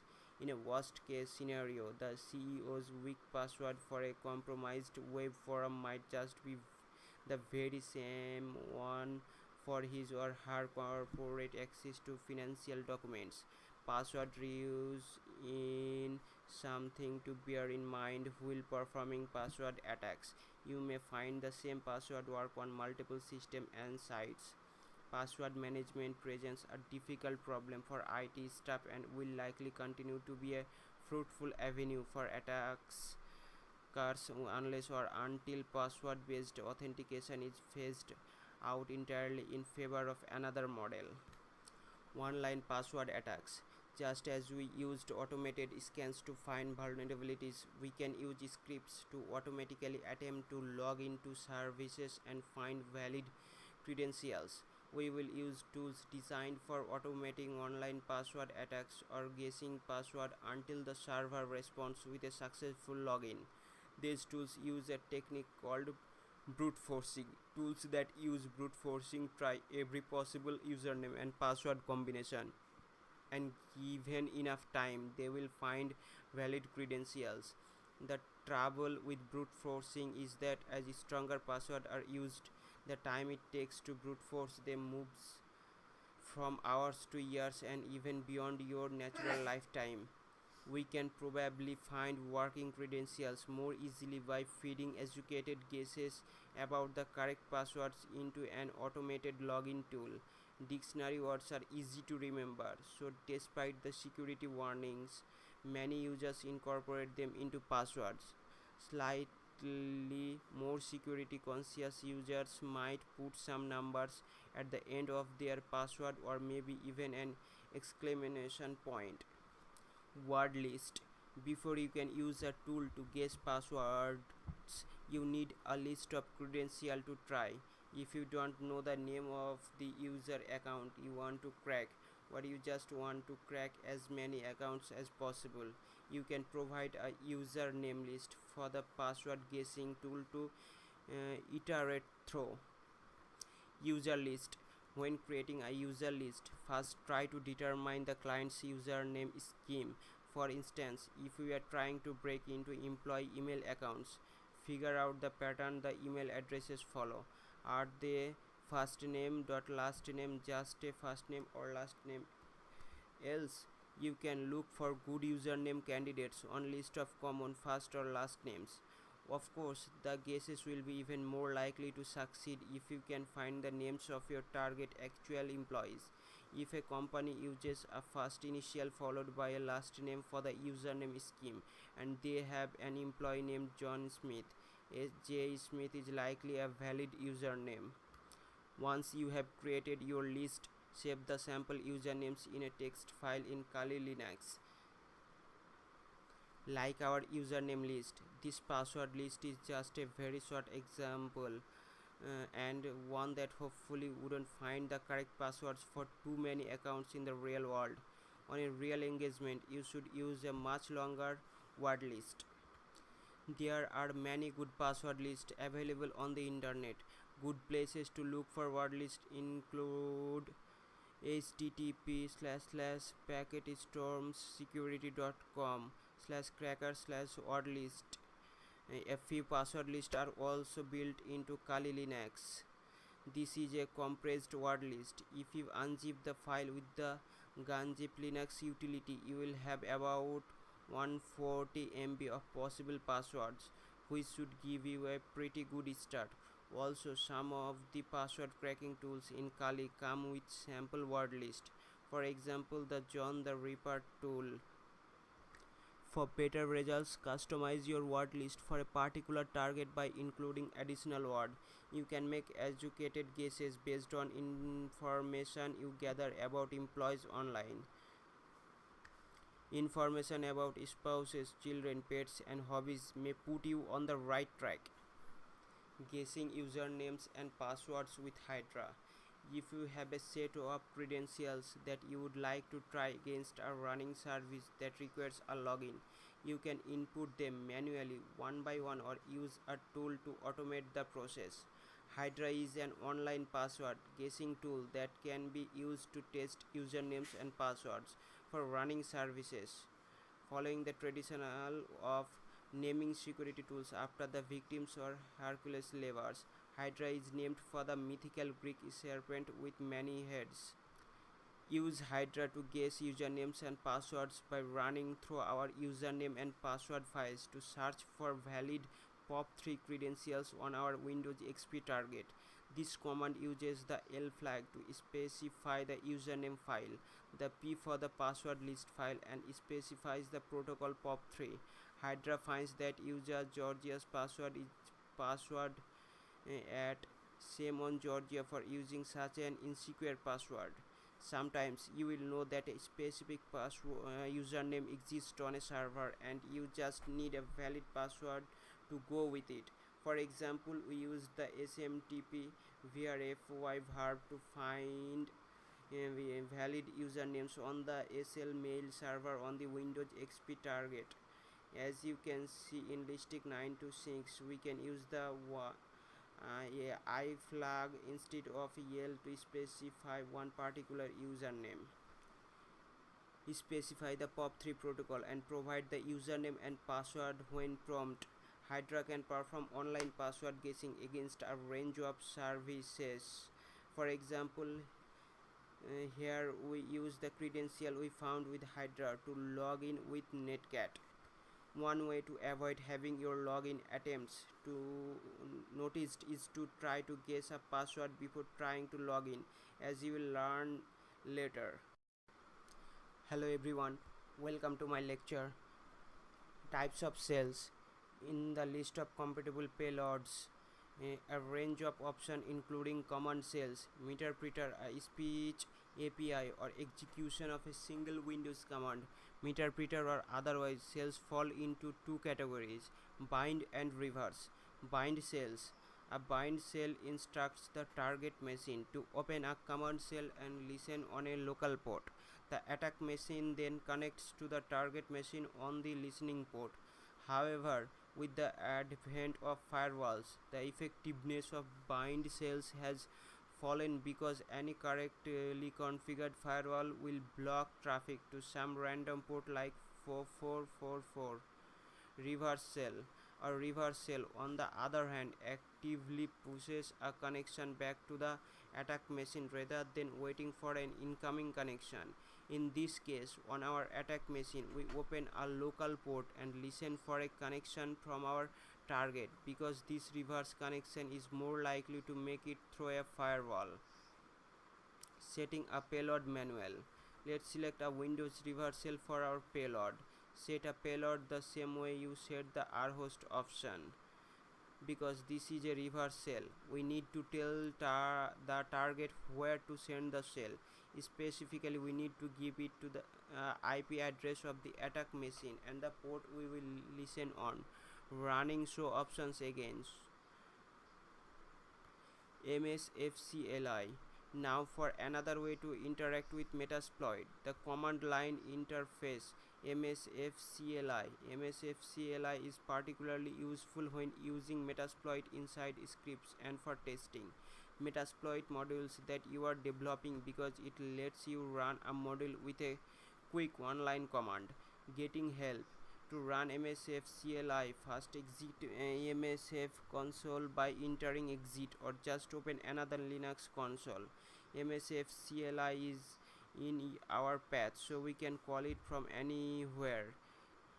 Unlike with MSF console, when using MSFCLI, we can tell Metasploit everything it needs to know to run our exploit in just one command. Luckily, MSFCLI has some modes to help us build the final command. For example, the 0 mode shows the select module options and P shows the compatible payloads. Creating standalone payloads with MSF Venom. In 2011, MSF Venom was added to Metasploit. Prior to MSF Venom, the tools MSF Payload and MSF Encode could use together to create standalone encode Metasploit payloads in a variety of output formats, such as Windows executables and ASP pages. With the introduction of MSF Venom, the functionality of MSF Payload and MSF Encode was combined into a single tool. Though MSF Payload and MSF are still included in Metasploit, to view MSF help so far with Metasploit, our goal has been to exploit a vulnerability on the target system and take control of the machine. Now we will do something a little different. Instead of relying on a missing patch or other security issue, we are hoping to exploit the one security issue that may never be fully patched: the users. MSF Venom allows you to build in standalone payloads to run on a target system in an attempt to exploit the user, whether through a social engineering attack or by uploading a payload to a vulnerable server. When all else fails, the user can often be a way in. Choosing a payload. To list all the available payloads, enter MSF Venom 1 payloads. We will use one of Metasploit meterpreter payloads, which provides a reverse connection with a meterpreter shell. choosing an output format. Now tell MSF Venom which output format to use. Will we be running this payload from a Windows executable, or do we want to make an ASP file that can be uploaded to a web server we have gained write access to? But if you run this command as is, you will see garbage printed to the console. Well, this is technically our executable payload. It does do us much good. Instead, let's redirect the output to an executable file. There is no output to the screen, but if we run the file command on our newly created executable file, we see that it's Windows executable that will run on any Windows system as long as user attempts to run it. Serving payloads. One good way to serve up payloads is to host them on a web server, distinguish them as something useful, and lure users into downloading them. For this example, we will host our Metasploit executable on our Kali machines, build in Apache server, and browse to the file from our target machine. Now switch to your Windows XP target and open Internet Explorer. Browse to http://192.168.20.9/chapter4 example.exe and download the file. But before we run the file, we have one loose end to deal with. So far, when attempting to exploit our target machine, Metasploit set up our payload handlers and sent the exploit. When I used MSF in console to exploit the MS08067 vulnerability with a reversal payload, Metasploit first set up a handler listening on port 4444 for the reverse connection. But up to this point, we have nothing listening for a reverse connection from the payload we created with MSF Venom.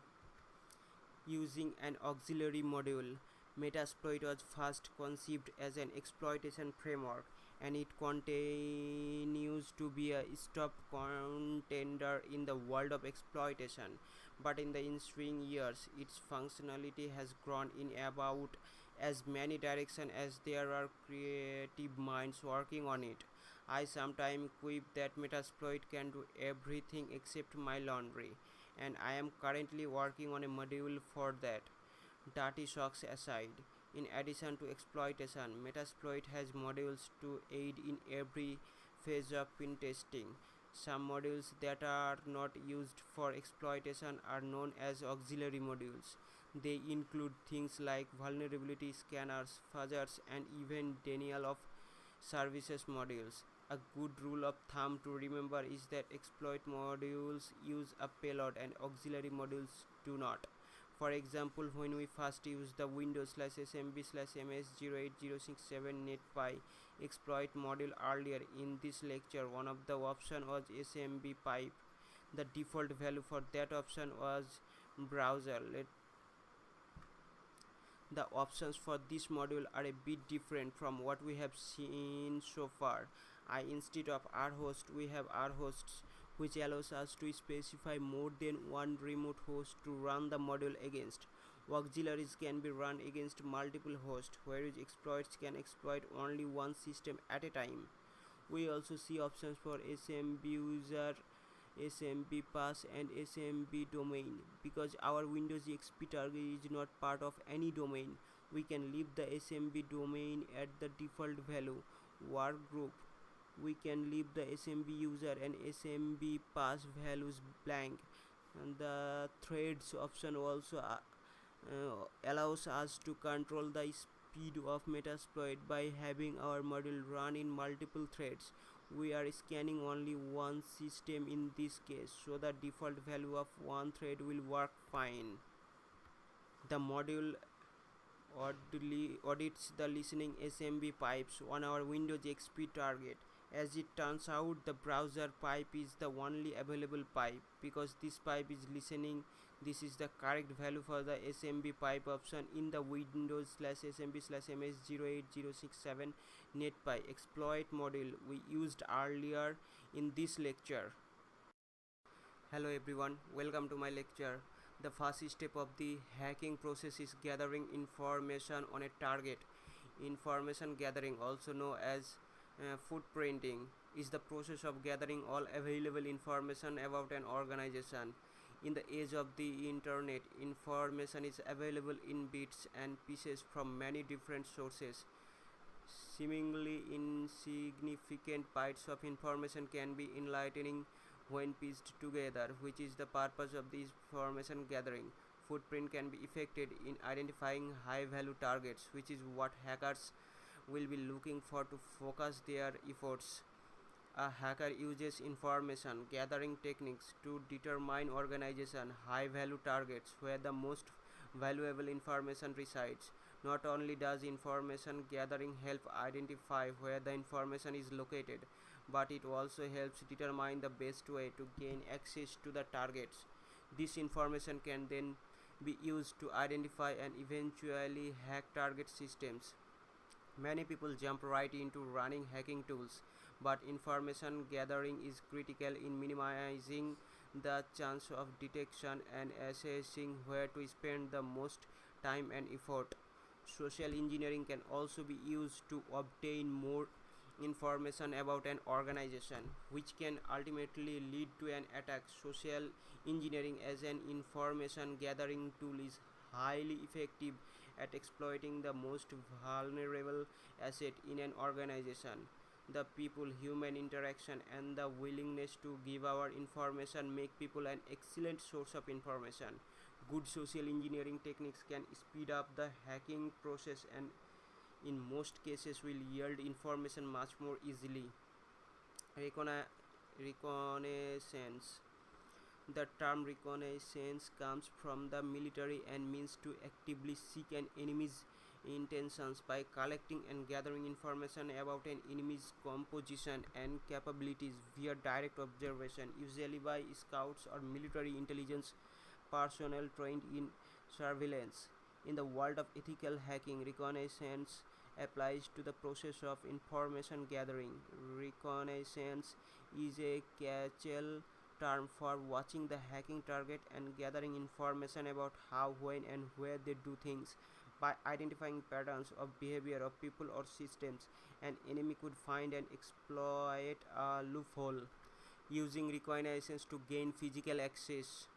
Every weekend at 3 p.m., the Federal Express drives stops at the loading dock of a building where the offices of medical associates institution are located. When the driver backs the trucks up to the rear door of the building, he presses the buzzer and lets the security guard know he is at the door.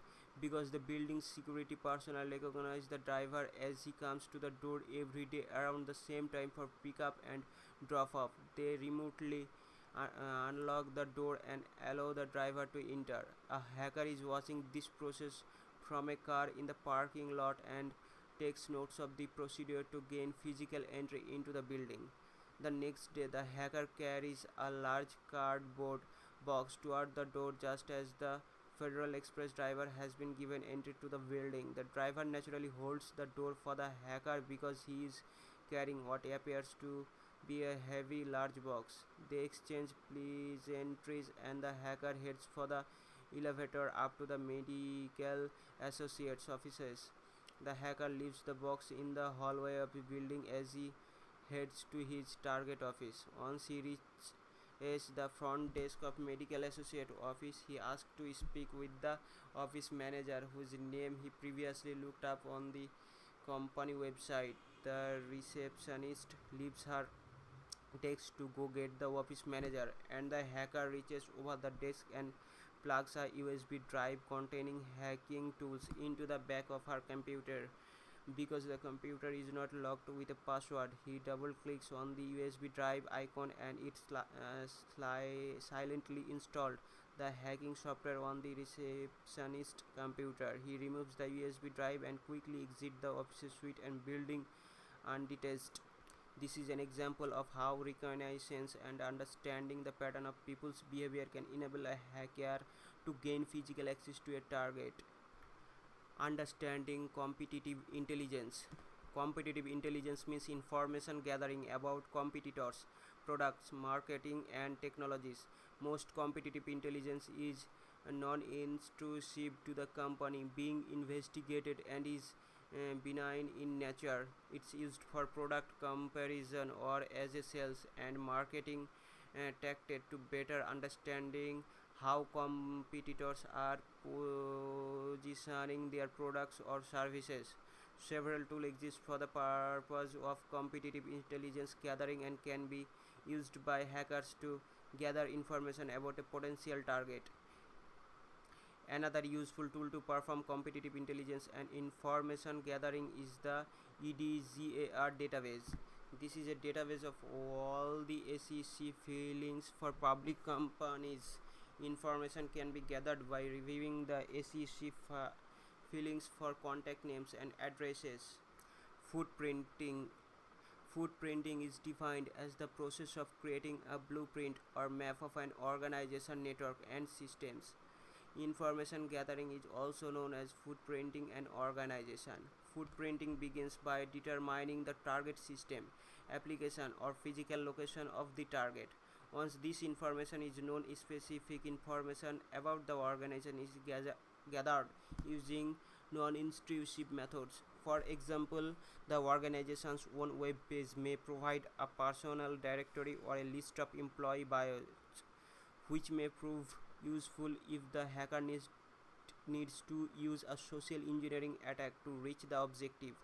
The information the hacker is looking for during the footprinting phase is anything that gives clues as to the network architecture, server and application types where valuable data is stored.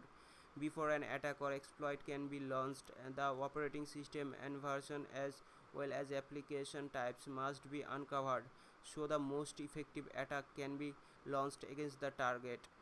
Here are some of the pieces of information to be gathered about a target during footprinting.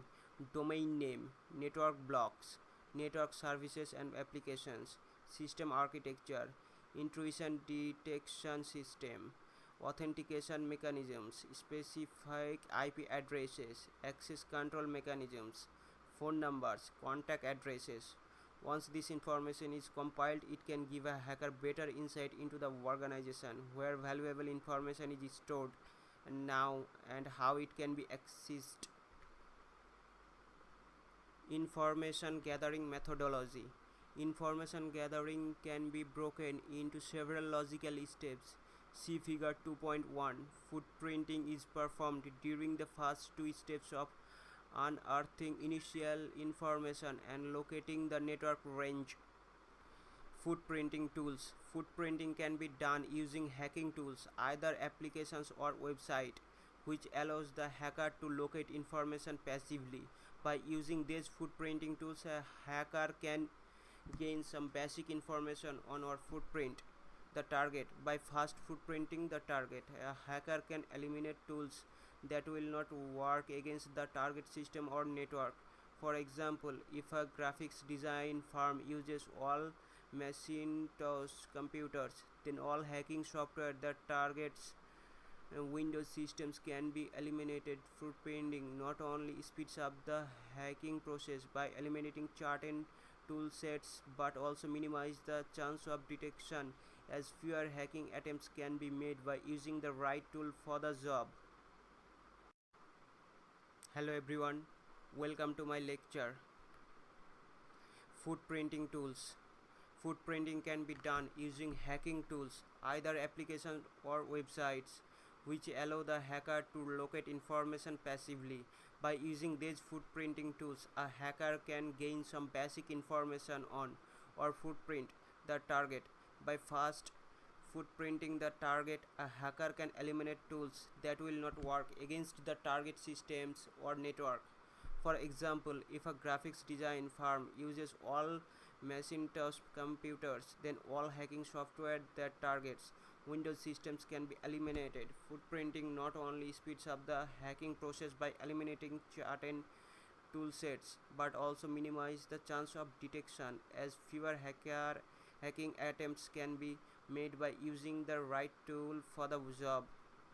For the exercise, you will perform reconnaissance and information gathering on a target company. I recommend you use your own organization. but because these tools are passive, any organization name can be used. Information gathering methodology.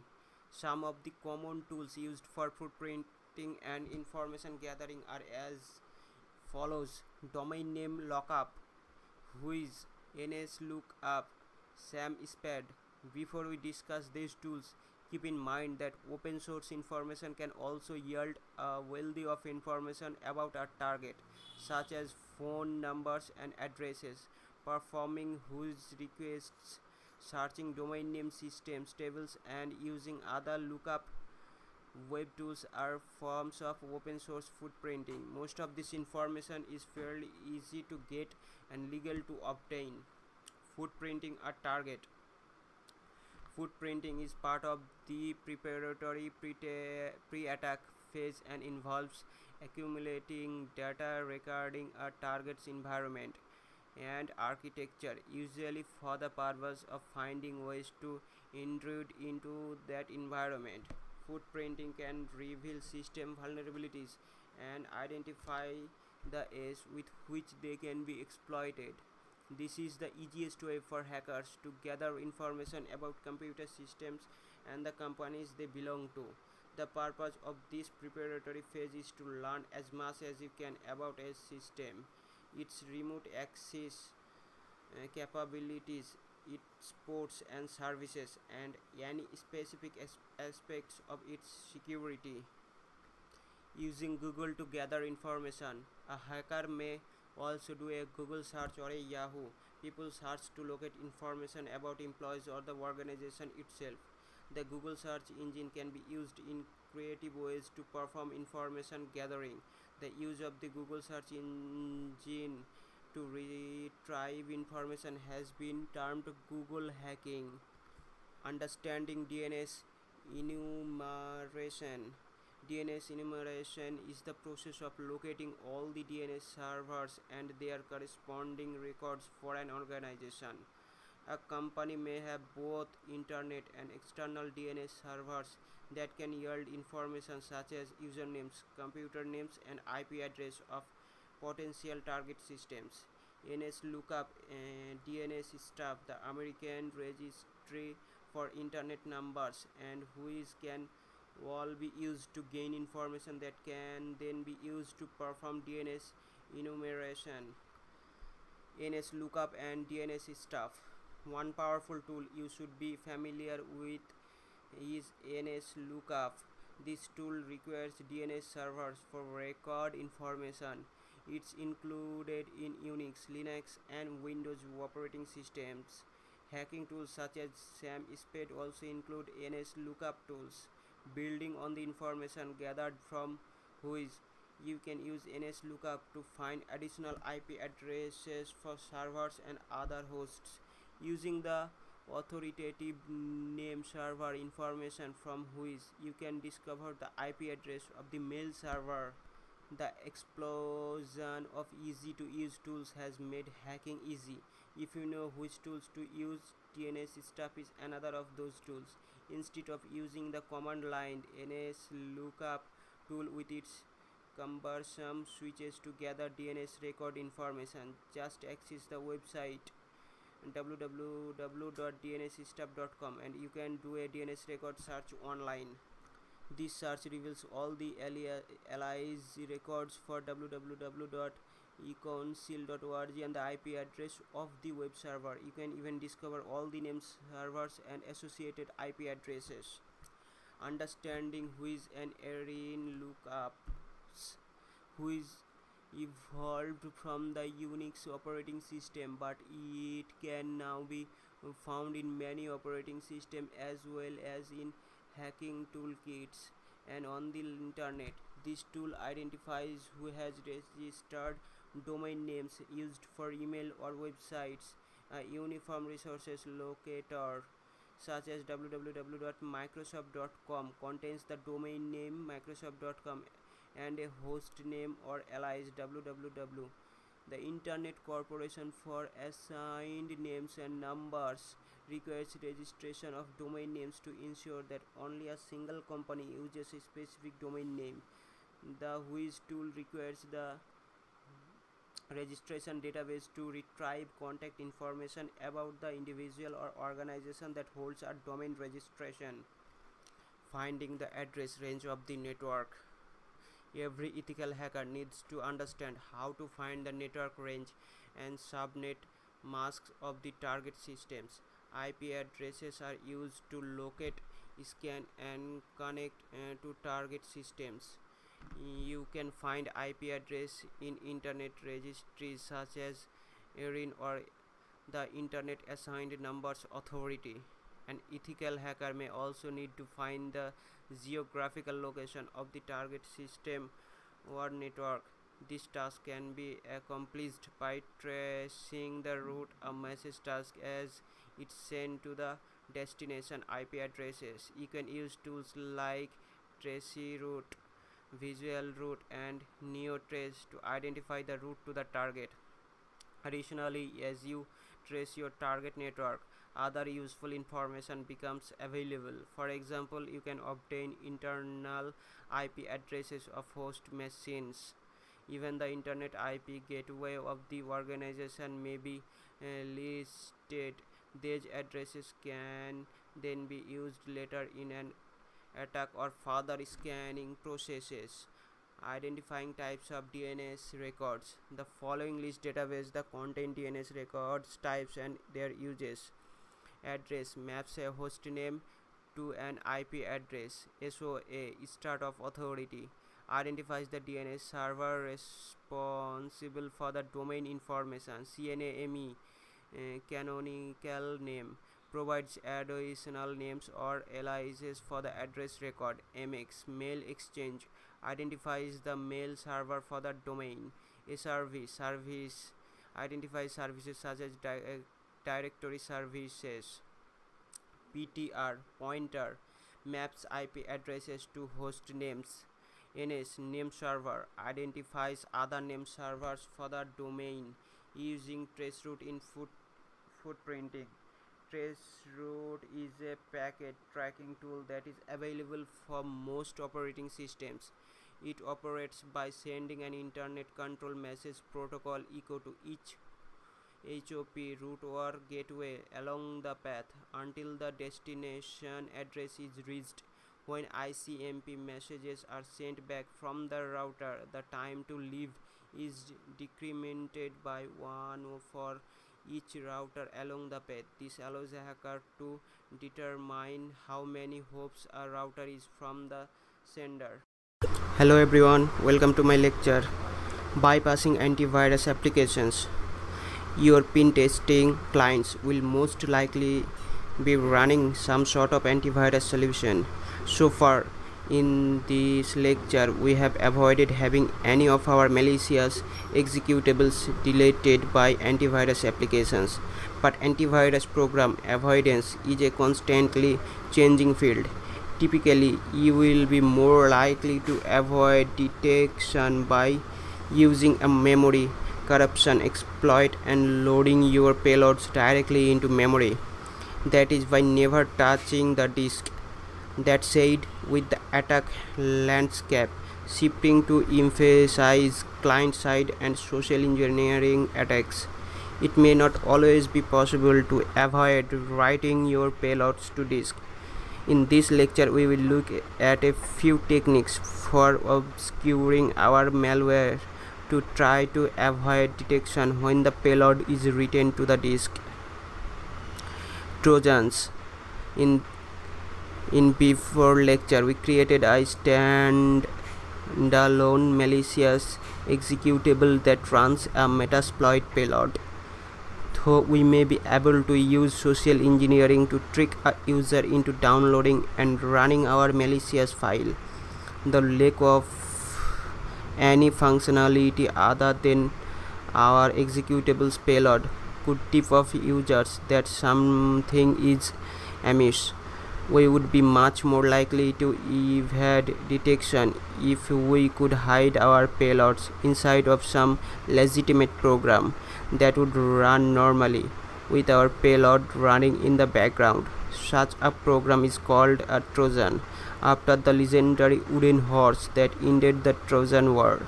The horse appeared to be an innocuous offering to the gods and was brought inside the previously impenetrable walled city of Troy with enemy soldiers hiding inside, ready to attack. We encountered a Trojan, the VSFTPD server on our Ubuntu target had a backdoor that could be triggered at login by entering a smiley face as part of the username. Attacks compromised the source code repositories for VSFTPD and added additional Trojan functionality to the program. Anyone who downloaded VSFTPD from the official repositories between the initial compromise and detection ended up. How antivirus applications work. Before we try different techniques to get our metasploit payloads passed on antivirus program, let's discuss how this program work. Most antivirus solutions start by comparing potentially dangerous code to a set of patterns and rules that make up the antivirus definitions, which match non-malicious code. Antivirus definitions are updated regularly as new malware is identified by each vendor. This sort of identification is called static analysis. In addition to static analysis against a set of signatures, most more advanced antivirus solutions also test for malicious activity called dynamic analysis. For example, a program that tries to replace every file on the hard drive or connects to a known botnet command and control server every 30 seconds is exhibiting potentially malicious activity and may be flagged. Microsoft Security Essentials. As we use different methods in this section to bring down our detection rate. Keep in mind that even if you are not able to get a 0% detection rate among all antivirus vendors, if you know which antivirus solution is deployed in your client's environment, you can focus your effort on clearing just that antivirus program. In this lecture, we will try to bypass Microsoft Security Essentials using various methods. When we created our Windows 7 target, before we installed Microsoft Security Essentials, but we didn't turn on real-time protection to scan files as they are downloaded or installed. Now let's turn on this protection to see if we can create an undetectable Trojan. Open Microsoft Security Essentials, select the Setting tab, choose Real-Time Protection and check the box to turn on this service. As of this writing, even free antivirus solutions like Microsoft Security Essentials do a good job of catching metasploit payloads. For a real test, try installing the Trojan redmin.exe with real-time protection turned on. You should see a pop-up at the bottom right corner of the screen, like the one shown below. The file is automatically deleted before the user can getting past an antivirus program. Clearly, if we want to get past antivirus solution, we need to try harder to hide. Let's look at some other useful ways to hide our metasploit payloads besides simply placing them inside of an executable. Encoding. Encoders are tools that allow you to avoid characters in an exploit that would break it. You will learn more about these requirements when we write our own exploits later. At the time of this writing, Metasploit support 32 encoders. Encoders mangle the payloads and prevent decoding instructions to be executed in order to decode the payload before it is run. It is a common misperception that Metasploit's encoders were designed to help bypass antivirus programs. Some Metasploit encoders create polymorphic code or mutating code, which ensures that the encoded payload looks different each time the payload is generated. This process makes it more difficult for antivirus vendors to create signatures for the payload.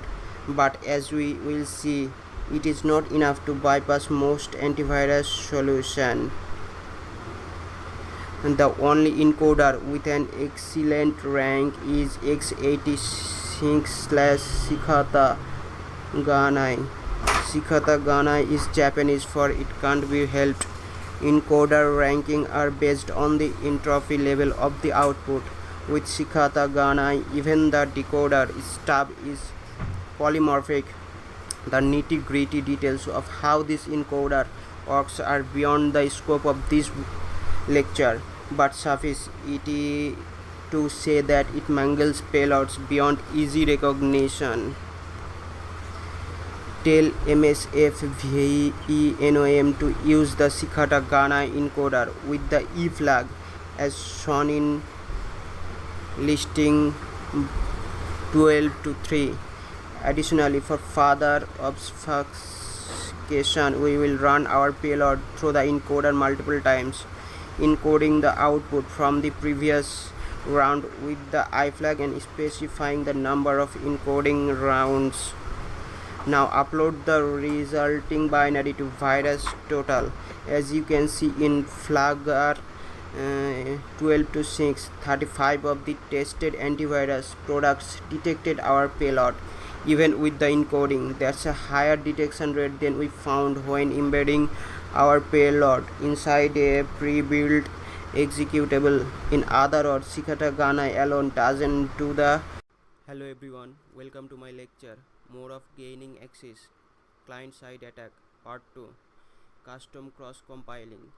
As the de facto standard for penetration testing, Metasploit gets a fair amount of attention from antivirus vendors who make detecting the signatures for payloads generated by MSF Venom a priority. When MSF Venom creates an executable, it uses pre-built templates that antivirus vendors can use to build detection signature.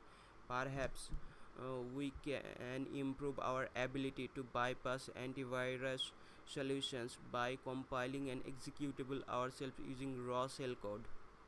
We need to fill in data for the variables random and shellcode, which are both unsigned character arrays. Our hope is that adding some randomness and compiling our own C code will be enough to trick antivirus programs. The random variable will introduce some randomness to the template.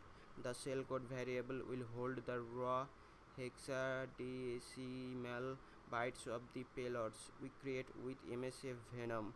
The main function runs when our compiled C program starts and execute our shellcodes.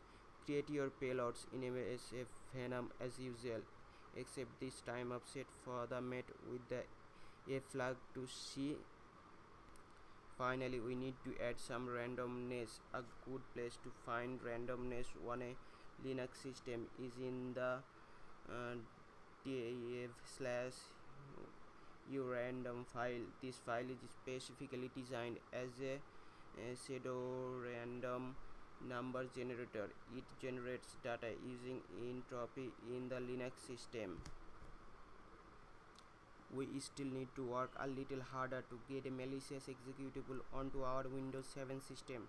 You could have better success with this technique with another cross compiler from another repository. Encrypting executables with Hyperion. Another way to obfuscate our payloads is to encrypt it. One executable encryptor is Hyperion, which uses advanced execution standard encryption, a current industry standard. After encrypting the executable, Hyperion throws away the encryption keys. When the executable runs, it brute forces the encryption key to decrypt itself back to the original executable. If you have any background in cryptography, this process should raise a lot of red flags. AES is currently considered a secure encryption standard.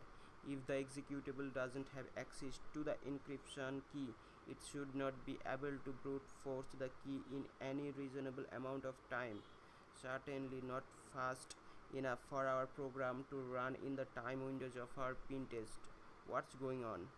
As it turns out, Hyperion greatly reduces the possible key space for the encryption key, which means that binaries encrypted with it shouldn't be considered cryptographically secure. However, because our goal and the goal of the Hyperion authors is to obfuscate the code to bypass antivirus detection, the fact that the key can be brute forced is not a problem. Let's start by using Hyperion to encrypt a simple meterpreter executable with no additional antivirus avoidance techniques. Hyperion was written to run on Windows systems, but we can run it on Kali Linux with the Win program. Be sure to change into the Hyperion directory created when you unzipped the source before running hyperion.exe with Win. Hyperion takes two arguments, the name of the file to encrypt and the name of the encrypted output file. Run Hyperion to encrypt the simple meterpreter executable. The resulting file is in the Hyperion 1.0 directory, so upload it to VirusTotal from there using just a meterpreter executable generated with EMS Venom, and encrypt it with Hyperion resulted in 27 antivirus programs in VirusTotal detecting the malicious behavior. That's not our lowest detection rate yet, but we have finally achieved our goal, as Microsoft security agencies did not detect any malicious activity. Evading antivirus with veil evasion. Even though we have successfully reached our goal of bypassing Microsoft security agencies on Windows 7, the antivirus landscape changes rapidly, so it is worthwhile to keep abreast of the latest tools and techniques. Veil evasion is a Python framework that automates create antivirus evading payloads, giving users the choice of multiple techniques. We covered installing veil evasion on Kali Linux, Python shellcode injection with Windows APIs. Previously, we looked at using a custom C template to compile and execute shellcode. We can do something similar with Python's types library, which gives us access to Windows API function calls and can create C compatible data types. We can use C types to access the Windows API virtual alloc, which creates a new executable memory region for the shellcode and locks the memory region in physical memory. To avoid a page fault as shellcode is copied in and executed, RTL move memory is used to copy the shellcode bytes into the memory region created by virtual alloc. The create thread API creates a new thread to run the shellcodes, and finally wait for single object waits until the created thread is finished and our shellcode has finished running. These steps collectively are referred to as the virtual alloc injection method. This method of course would give us a Python script rather than a Windows executable, but you can use multiple tools to convert a Python script into a standard alone executable. Creating encrypted Python generated executables with veil evasion. One of the methods implemented in veil evasion uses the Python injection technique described earlier. To provide further antivirus protection, veil evasion can use encryption. For our example, we will use Python virtual alloc injection combined with AES encryption, as we did in the hyper example earlier. As of this writing, there are 28 ways to create executables implemented in veil evasion. For this example, choose option 23 to use the virtual alloc injection method and encrypt it with AES encryption. Once you choose a method, veil evasion will prompt you to change the method options from the default if desired. Veil evasion prompts you to select either MSF Venom to generate the shellcode or to provide custom shellcode. For our purposes, choose MSF Venom. The default payload is Windows/meterpreter/reverse TCP. So press enter to select it. You should be prompt for the usual options lhost and lport and for a file name for the generated executable. Finally, Veil Evasion offers two Python to executable methods. Choose the default PyInstaller to have Veil Evasion generate the malicious executable and save it to the Veil output / compiled directory. As of this writing, the resulting executable cells right past Microsoft Security Agent on our Windows 7 box. Veil Evasion notes that you shouldn't upload the resulting executable to online scanners, so at the author's request we will forego checking this example with VirusTotal. However, we can install other antivirus solution besides Microsoft Security Agent. Hello everyone, welcome to my lecture. PDF exploits. Portable document format. Software can also be exploited. If a user can be enticed to open a malicious PDF in a vulnerable viewer, the program can be exploited. The most popular PDF viewer for Windows system is Adobe Reader. Like browser, Adobe Reader has a history littered with security holes. Also like browsers, even when a patch management process is in place, regularly updating the underlying operating system, PDF software is often forgotten and remains at an older vulnerable version. Exploiting a PDF vulnerability. Our Windows target has an outdated version of Adobe Reader 8.1.2 installed that is subject to CVE 2008-2992 attack-based buffer overflow. The corresponding Metasploit module is exploit/windows/file format/adobe util printf. The options for this module are a bit different than anything we have seen thus far. This is a client-side attack, so there is no rhost options. But unlike our browser attack, there are also no SRV host or SRV port options. This module simply creates a malicious PDF. Hosting it for delivery and setting up a payload handler is up to us. Of course, we have all the skills necessary to perform both these tasks easily. A Metasploit PDF exploit. As you can see, the only option for the PDF exploit is the name of the malicious file to be generated. We can leave the default msf.pdf. For this example, we will have Metasploit use the default payload Windows/meterpreter/reverse TCP on port 4444. When we enter exploit, Metasploit generates a PDF that will exploit this vulnerability in vulnerable versions of Adobe Reader on Windows XP SP3 English. The malicious PDF is stored as root/msf4/local/msf.pdf. Serving the malicious PDF and using a handler, we copy the file to the Apache web server folder and start the server.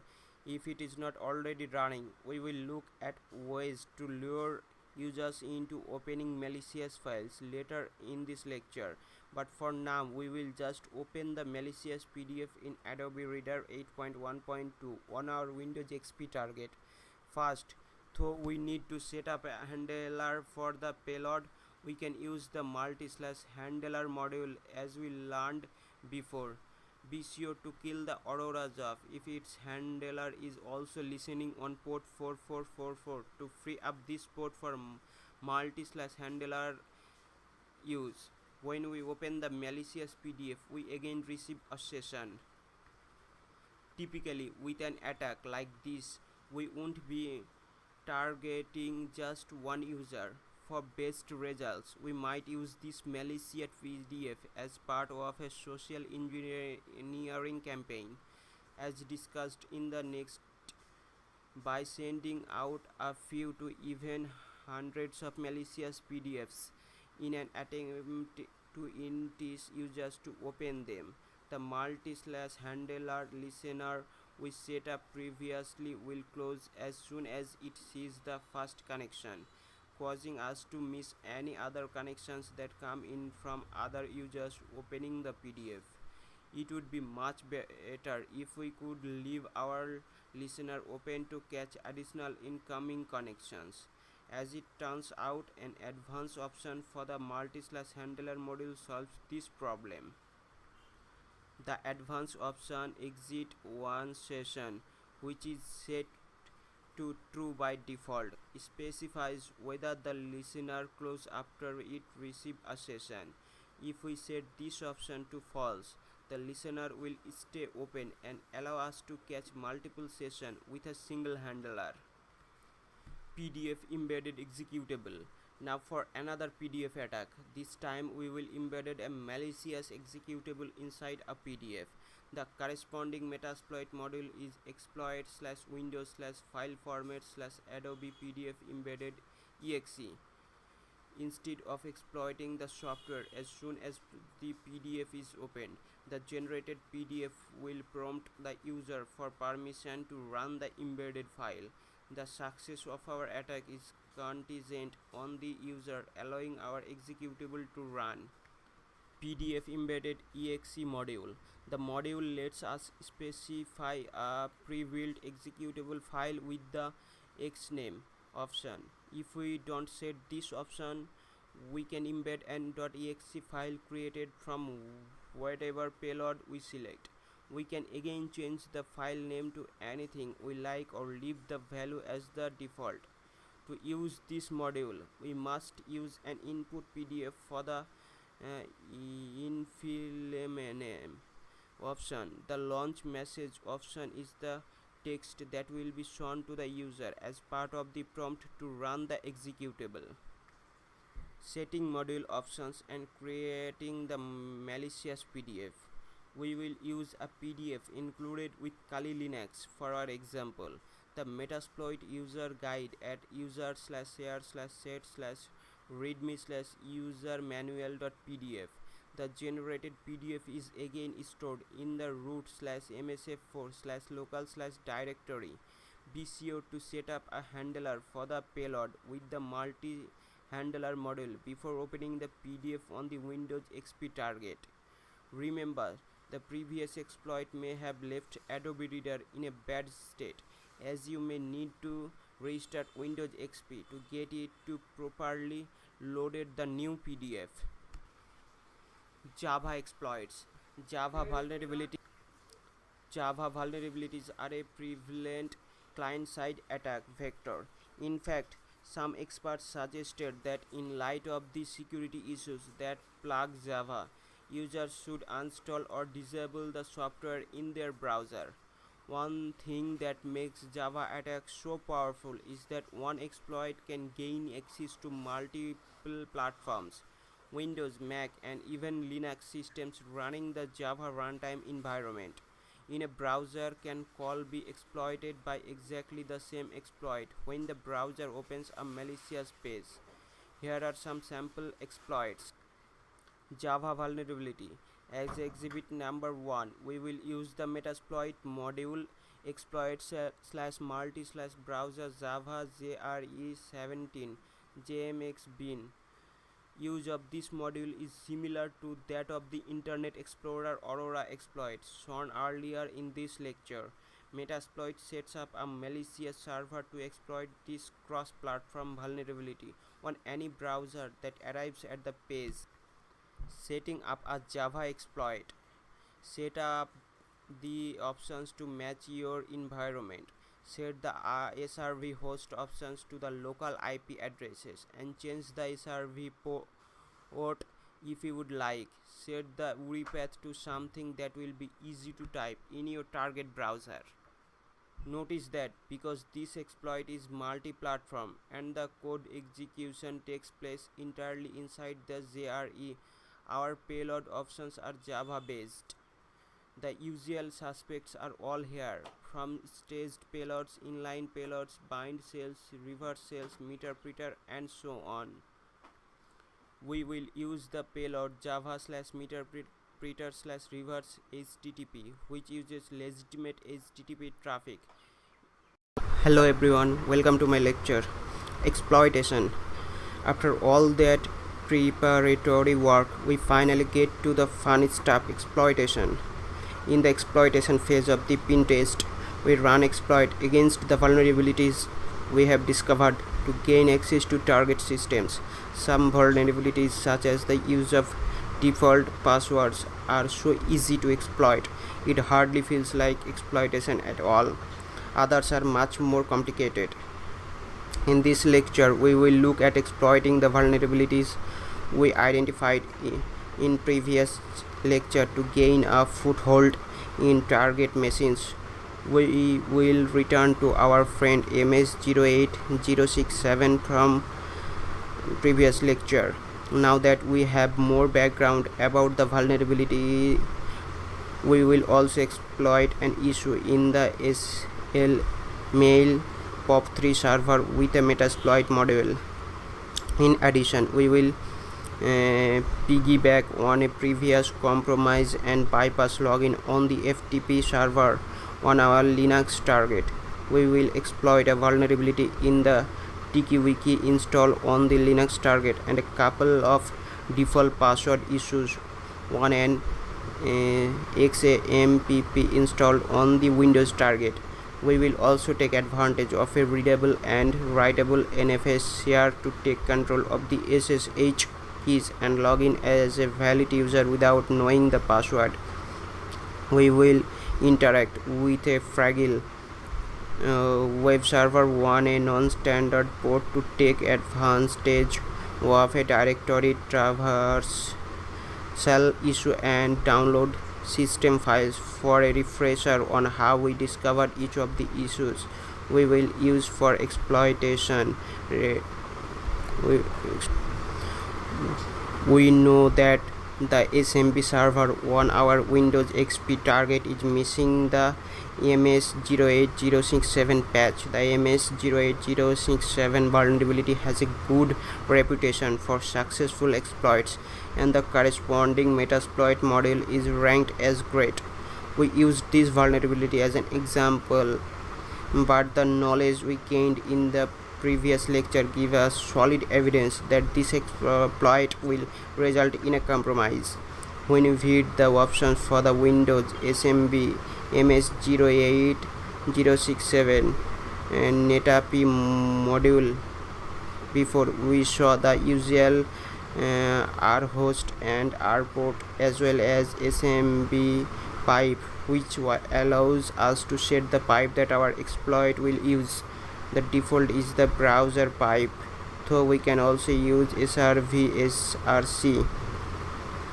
We run the Metasploit module scanner/smb/pipe auditor to enumerate this listening SMB pipes and found that only the browser pipe is available.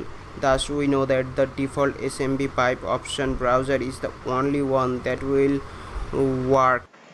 Staged payloads. The Windows/shell/reverse TCP payload is staged. If you use it with the Windows/SMB/MS08067 NetAPI exploit, the string sent to the SMB server to take control of the target machine does not contain all of the instruction to create the reverse shell. Instead, it contains a stager payload with just enough information to connect back to the attack machine and ask Metasploit for instruction on what to do next. When we launch the exploit, Metasploit sets up a handler for the Windows/shell/reverse TCP payload to catch the incoming reverse connection and serve up the rest of the payload. In this case, a reverse shell. Then the completed payload is executed and Metasploit's handler catches the reverse shell. The amount of memory space available for a payload may be limited, and some advanced Metasploit payloads can take up a lot of space. Staged payloads allow us to use complex payloads without requiring a lot of space in memory. Inline payloads. The Windows/Shell reverse TCP payload is an inline or single payload. Its exploit string contains all the code necessary to push a reverse shell back to the attacker machine. Though inline payloads take up more space than stage payloads, they are more stable and consistent because all the instructions are included in the original exploit string. You can distinguish inline and stage payloads by the syntax of their module name. Meterpreter. Meterpreter is a custom payload written for the Metasploit project. It is loaded directly into the memory of an exploited process using a technique known as reflective DLL injection. As much meterpreter resides entirely in memory and writes nothing to the disk, it runs inside the memory of the host process, so it doesn't need to start a new process that might be noticed by an intrusion prevention or intrusion detection system. Exploiting OpenPHP-MyAdmin. The same target XAMPP platform exploited in the previous section also includes an OpenPHP-MyAdmin install, which we can exploit to run commands on the database server. Like Apache, our MySQL server will have either system privileges or the privileges of the user that started the MySQL process. By accessing the MySQL database, we can perform an attack similar to our web dev attack and upload scripts to the web server using MySQL requires. To explore this attack, first navigate to http://192.168.20.10/phpMyAdmin and click the SQL tab at the top. We will use MySQL to write a script to the web server that we will use to get a remote shell. We will use a SQL select statement to the output a PHP script to a file on the web server, which will allow us to remotely control the target system. We will use the script to grab the CMD parameter from the URL and execute it using the system command. Run the completed query in PHP-MyAdmin and then browse to the newly created file http://192.168.20.10/shell.php. The script should throw the error warning system control execute a blank command in C drive because we did not supply an CMD parameter. We need to supply a CMD parameter that tells the script the command we would like to run on the target system. For example, we can ask the Windows XP target to tell us its networking information using IPCONFIG as the CMD parameter. Downloading a file with TFTP. The previous steps give us a shell with the system privileges, which we upgrade by uploading a more complicated PHP script. But rather than creating a really long and complicated SQL select query, we can host a file on our Kali machine and then use our PHP shell to pull it down to the web server. On Linux, we could use wget to download files from the command line. This functionality is painfully absent on Windows, but we can use TFT on Windows. Hello everyone, welcome to my lecture, Exploiting Web Dev Default Credentials. We found that the XAMPP installation on our Windows XP target employs default login credentials for the web dev folder used to upload files to the web server. This issue allows us to upload our own pages to the server with Cadaver, a command line client for web dev, which we use to verify this vulnerability. Let's create a simple test file to upload. Now use Cadaver with the credentials WAMPP XAMPP to authenticate with WebDev. Finally, use WebDev's put command to upload our test.txt file to the web server. If you browse to webdev/test.txt, you should see that we have successfully uploaded our text file to the website. Running a script on the target web server. A text file is not very useful to us. It would be better if we could upload a script and execute it on the web server, allowing us to run commands on the underlying system's Apache web server. If Apache is installed as a system service, it will have system level privileges, which we could use to gain maximum control over our target. If not, Apache will run with privileges of the user who started it. Either way, you should end up with a good deal of consumer who started it. Either way, you should end up with a good deal of consumer who started it. Either way, you should end up with a good deal of control over the underlying system just by dropping a file on the web server. Let's start by confirming that our WebDev users is allowed to upload scripts to the server. Because we found PHP MyAdmin software on this web server, we know that the XAMPP software includes PHP. If we upload and execute a PHP file, we should be able to run commands on the system using PHP. Uploading a MSF Venom payload.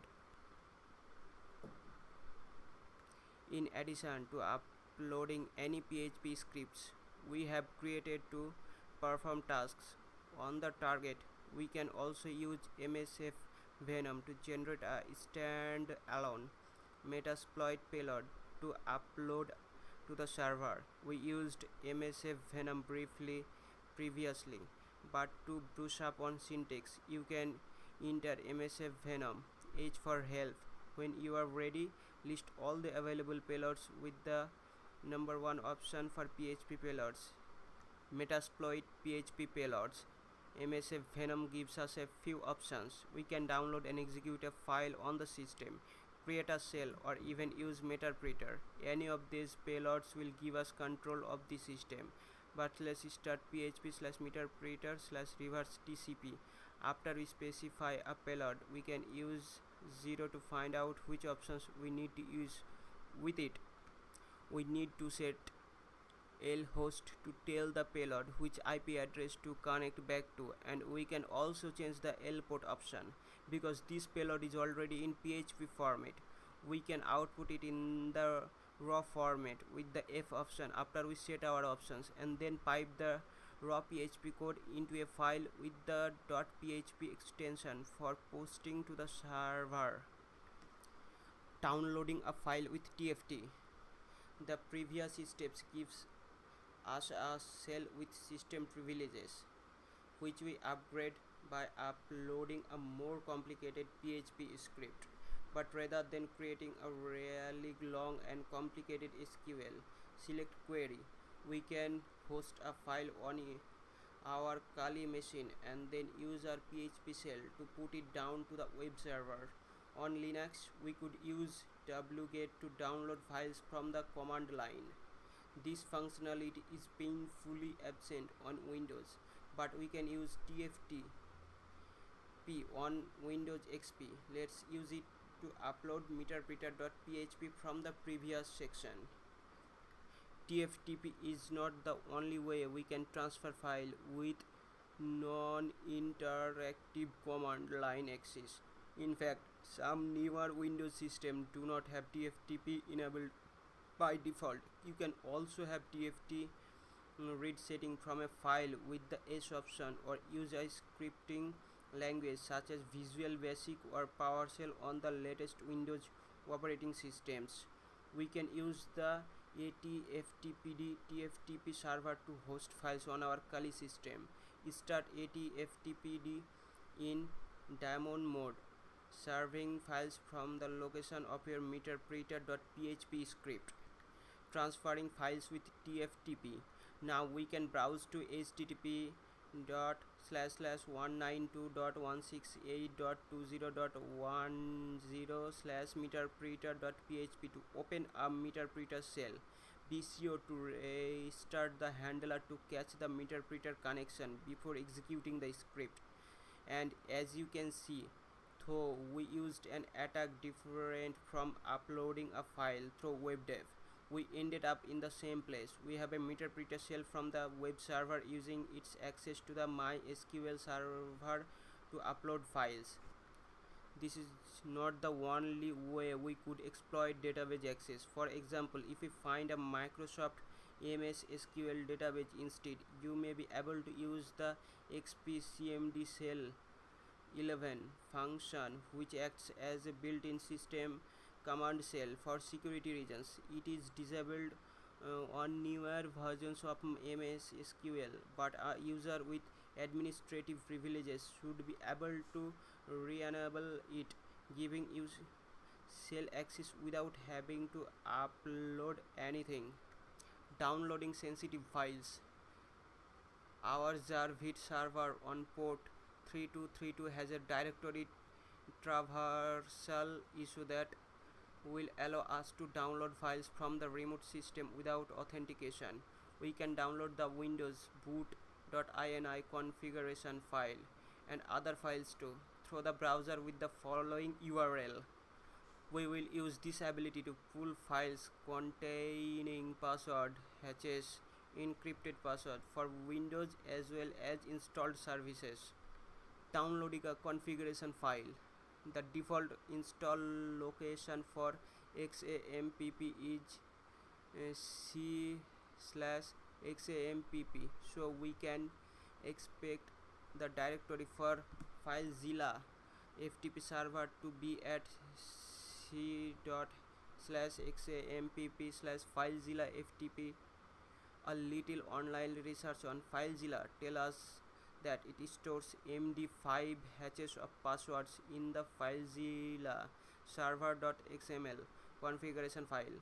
Depending on the strength of the FTP passwords stored in this file, we may be able to use the MD file hash values to recover users' plain text FTP passwords. We captured the password for user gorging, but our target may contain additional accounts. Let's use the Jarvit server to download the Zilla file configuration. Hello everyone, welcome to my lecture, Exploiting WebDev Default Credentials. We found that the XAMPP installation on our Windows XP target employs default login credentials for the WebDev folder used to upload files to the web server.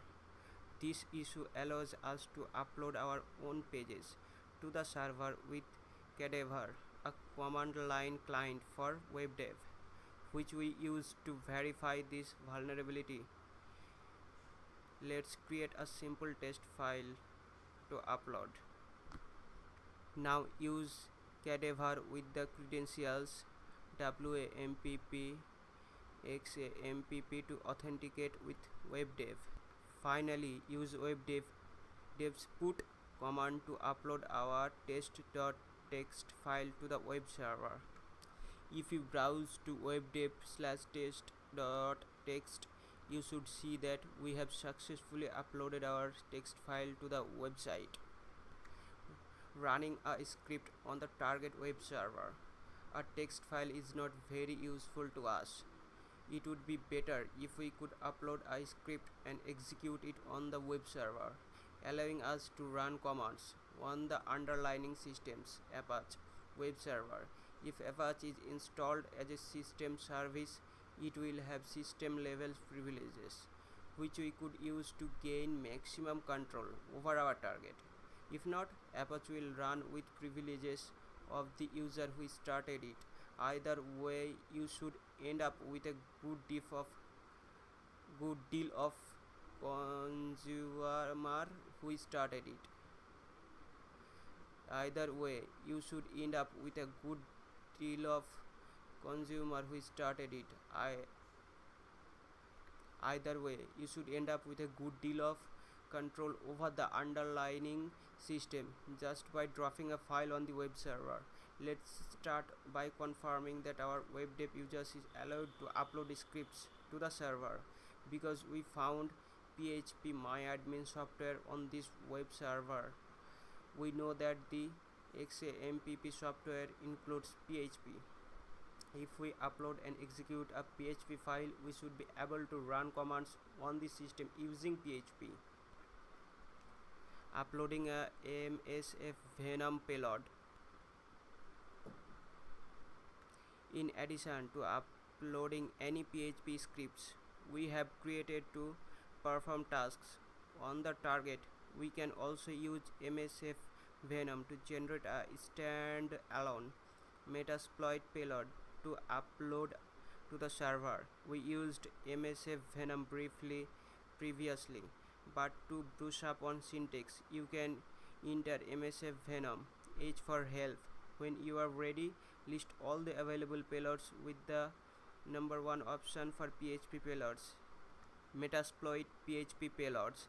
MSF Venom gives us a few options. We can download and execute a file on the system, create a shell, or even use Meterpreter. Any of these payloads will give us control of the system. But let's start php/meterpreter/reverse TCP. After we specify a payload, we can use 0 to find out which options we need to use with it. We need to set lhost to tell the payload which IP address to connect back to, and we can also change the lport option. Because this payload is already in PHP format, we can output it in the raw format with the F option after we set our options, and then pipe the raw PHP code into a file with the .php extension for posting to the server. Downloading a file with TFT. The previous steps gives us a shell with system privileges, which we upgrade by uploading a more complicated PHP script. But rather than creating a really long and complicated SQL select query, we can host a file on our Kali machine and then use our PHP shell to put it down to the web server. On Linux, we could use wget to download files from the command line. This functionality is painfully absent on Windows, but we can use TFTP on Windows XP. Let's use it to upload meterpreter.php from the previous section. TFTP is not the only way we can transfer file with non-interactive command line access. In fact, some newer Windows systems do not have TFTP enabled by default. You can also have TFT read setting from a file with the S option, or use a scripting language such as Visual Basic or PowerShell on the latest Windows operating systems. We can use the ATFTPD TFTP server to host files on our Kali system. Start ATFTPD in daemon mode, serving files from the location of your meterpreter.php script. Transferring files with TFTP. Now we can browse to http://192.168.20.10/meterpreter.php to open a meterpreter shell. Be sure to restart the handler to catch the meterpreter connection before executing the script. And as you can see, though we used an attack different from uploading a file through webdev, we ended up in the same place. We have a meterpreter shell from the web server using its access to the MySQL server to upload files. This is not the only way we could exploit database access. For example, if we find a Microsoft MS SQL database instead, you may be able to use the xpcmd shell 11 function, which acts as a built-in system command shell for security reasons. It is disabled on newer versions of MS SQL, but a user with administrative privileges should be able to re-enable it, giving shell access without having to upload anything. Downloading sensitive files. Our Jarvit server on port 3232 has a directory traversal issue that will allow us to download files from the remote system without authentication. We can download the Windows boot.ini configuration file and other files too through the browser with the following URL.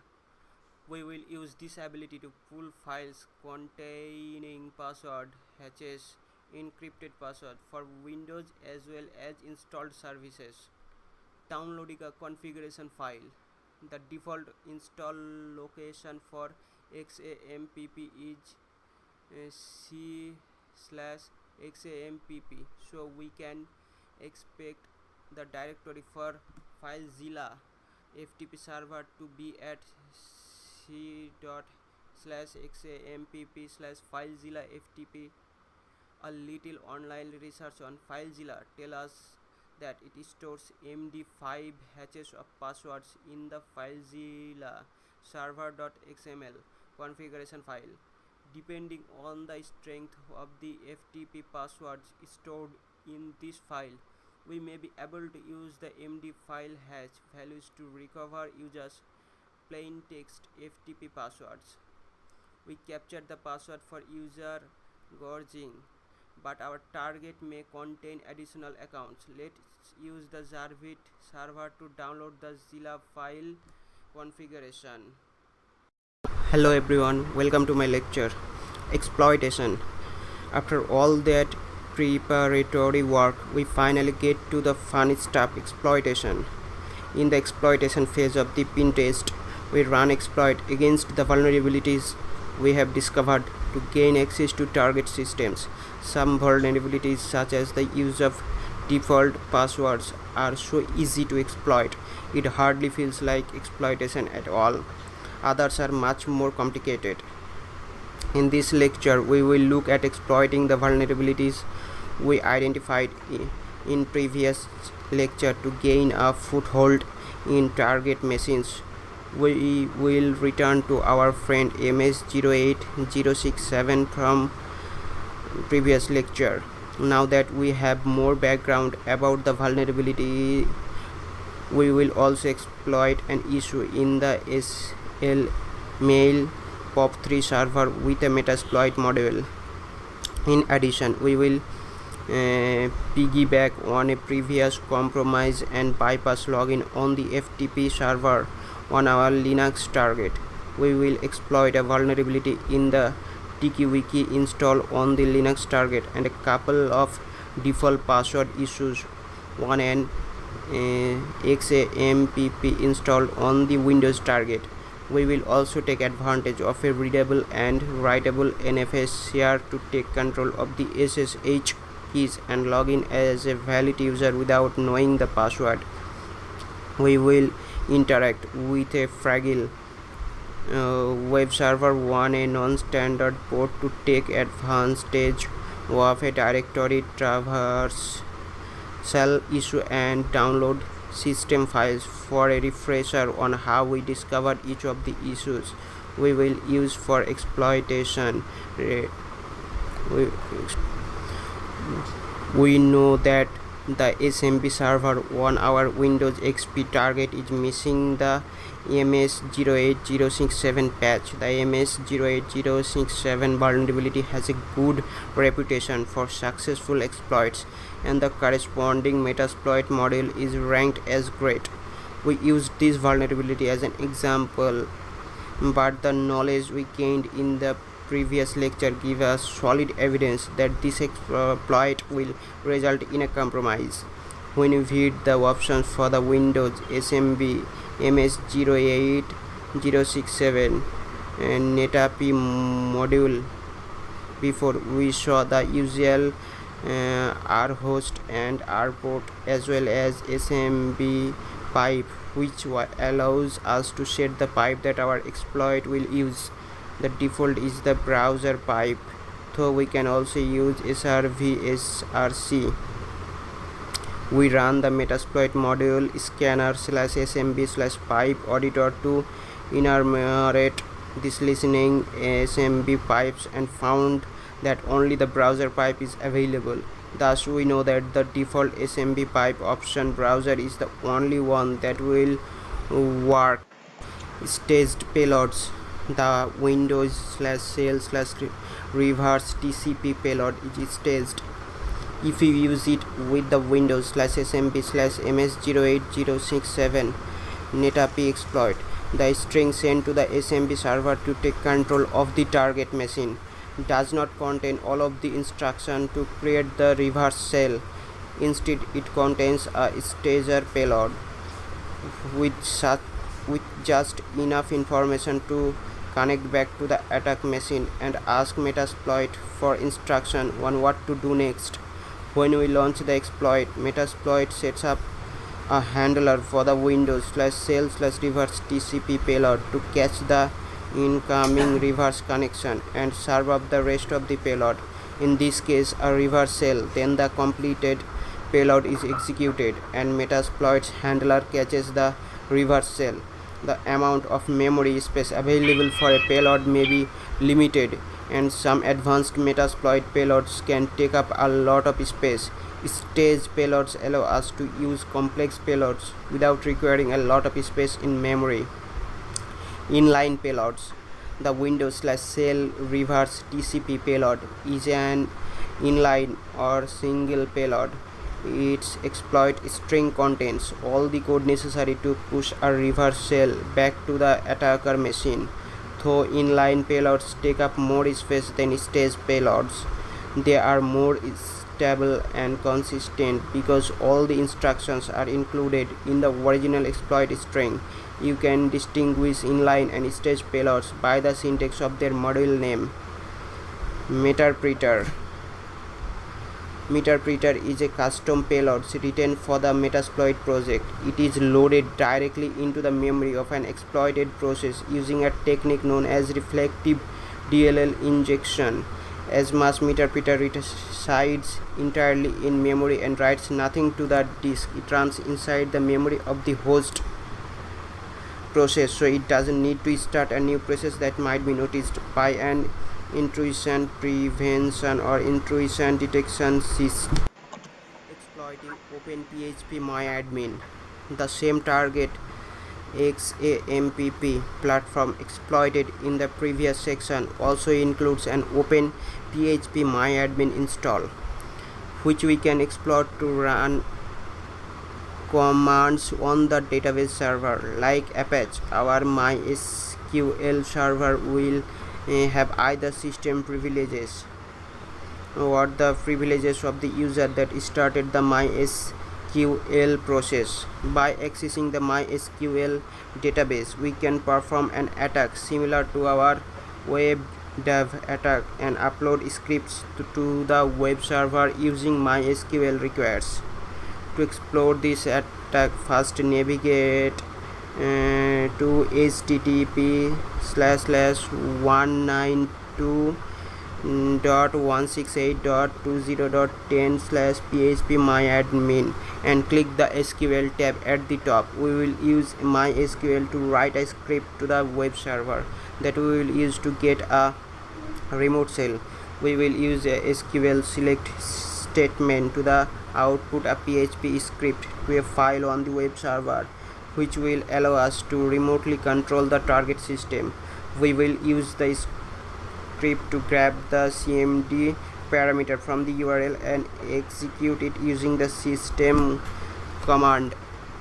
Run the completed query in PHP-MyAdmin and then browse to the newly created file http://192.168.20.10/shell.php.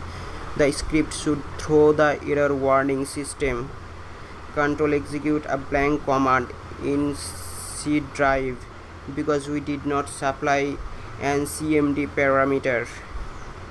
We need to supply a CMD parameter that tells the script the command we would like to run on the target system. For example, we can ask the Windows XP target to tell us its networking information using IPCONFIG as the CMD parameter. downloading a file with TFTP. The previous steps give us a shell with the system privileges, which we upgrade by uploading a more complicated PHP script. But rather than creating a really long and complicated SQL select query, we can host a file on our Kali machine and then use our PHP shell to pull it down to the web server. On Linux, we could use wget to download files from the command line. This functionality is painfully absent on Windows, but we can use TFT on Windows. Hello everyone, welcome to my lecture. Downloading the Windows SAM. Speaking of passwords, in addition to the FTP user passwords, we can try pulling down the Windows Security Accounts Manager /SAM file that stores Windows hatches. The SAM file is obfuscated because the Windows SysKey utility encrypts the password hatches inside the SAM file with 128-bit revest to provide additional security. Even if any attacker or pen tester is able to gain access to the SAM file, there is a bit more work to do to recover the password hatches. We need a key to reverse the RC4 encryption on the hatches. The encryption key for the syskey utility, called the boot key, is stored inside of the Windows system file. We need to download both the SAM and system files to recover the hatches and attempt to reverse them into plain text passwords. In Windows XP, these files are located at c/windows/system32/config. So let's try downloading the SAM file. When we try to use jarvit to download this file, we get a file not found error. It looks like our jarvit server doesn't have access to this file. Luckily, Windows XP backs up both the SAM and system files to the c/windows/repair directory, and if we try to pull down the files from there, jarvit is able to serve them. Note, like our MD5 hatches, we will use the Windows SAM files in the next lecture when we cover password attacks in depth, exploiting a buffer overflow in third-party software. We never did find for sure if the SL mail server on our Windows XP target is vulnerable to the POP3 issue CVE 2003-0264. The version number reported by SL Mail 5.5 appears to line up with the vulnerability, so let's try exploiting it. The corresponding metasploit module Windows/POP3/Settle Pass has a rank of great, a ranking that is high, unlikely to crash the service if it fails. Windows/POP3/Settle Pass attempts to exploit a buffer overflow in the POP3 server, using it similar to setting up the MS08067 exploit. Exploiting SL Mail 5.5 POP3 with Metasploit. Running this exploit should give us another meterpreter session on the Windows XP target, yet another way to take control of the system. Exploiting third-party web applications. We used the Nikto web scanner against our Linux target and discovered an installer of the TikiWiki GMS software version 1.9.8 with a code execution vulnerability in the script graphformula.php. A search for TikiWiki in Metasploit returns several modules based on the module names Unix/web app/TikiWiki graphformula xc looks like the one we need because it has graph formula in its name. Our assumption is confirmed when we run info on the module. The YSVDB number listed in the references for Unix/web app/TikiWiki/graph formula x matches our Nikto output. The options for this module are different from our previous exploit examples. We could set a proxy chain and a virtual host for the TikiWiki server, but we don't need to here. We can leave the URL set to the default location /TikiWiki. This exploit involves PHP command execution, so naturally our payloads are PHP based.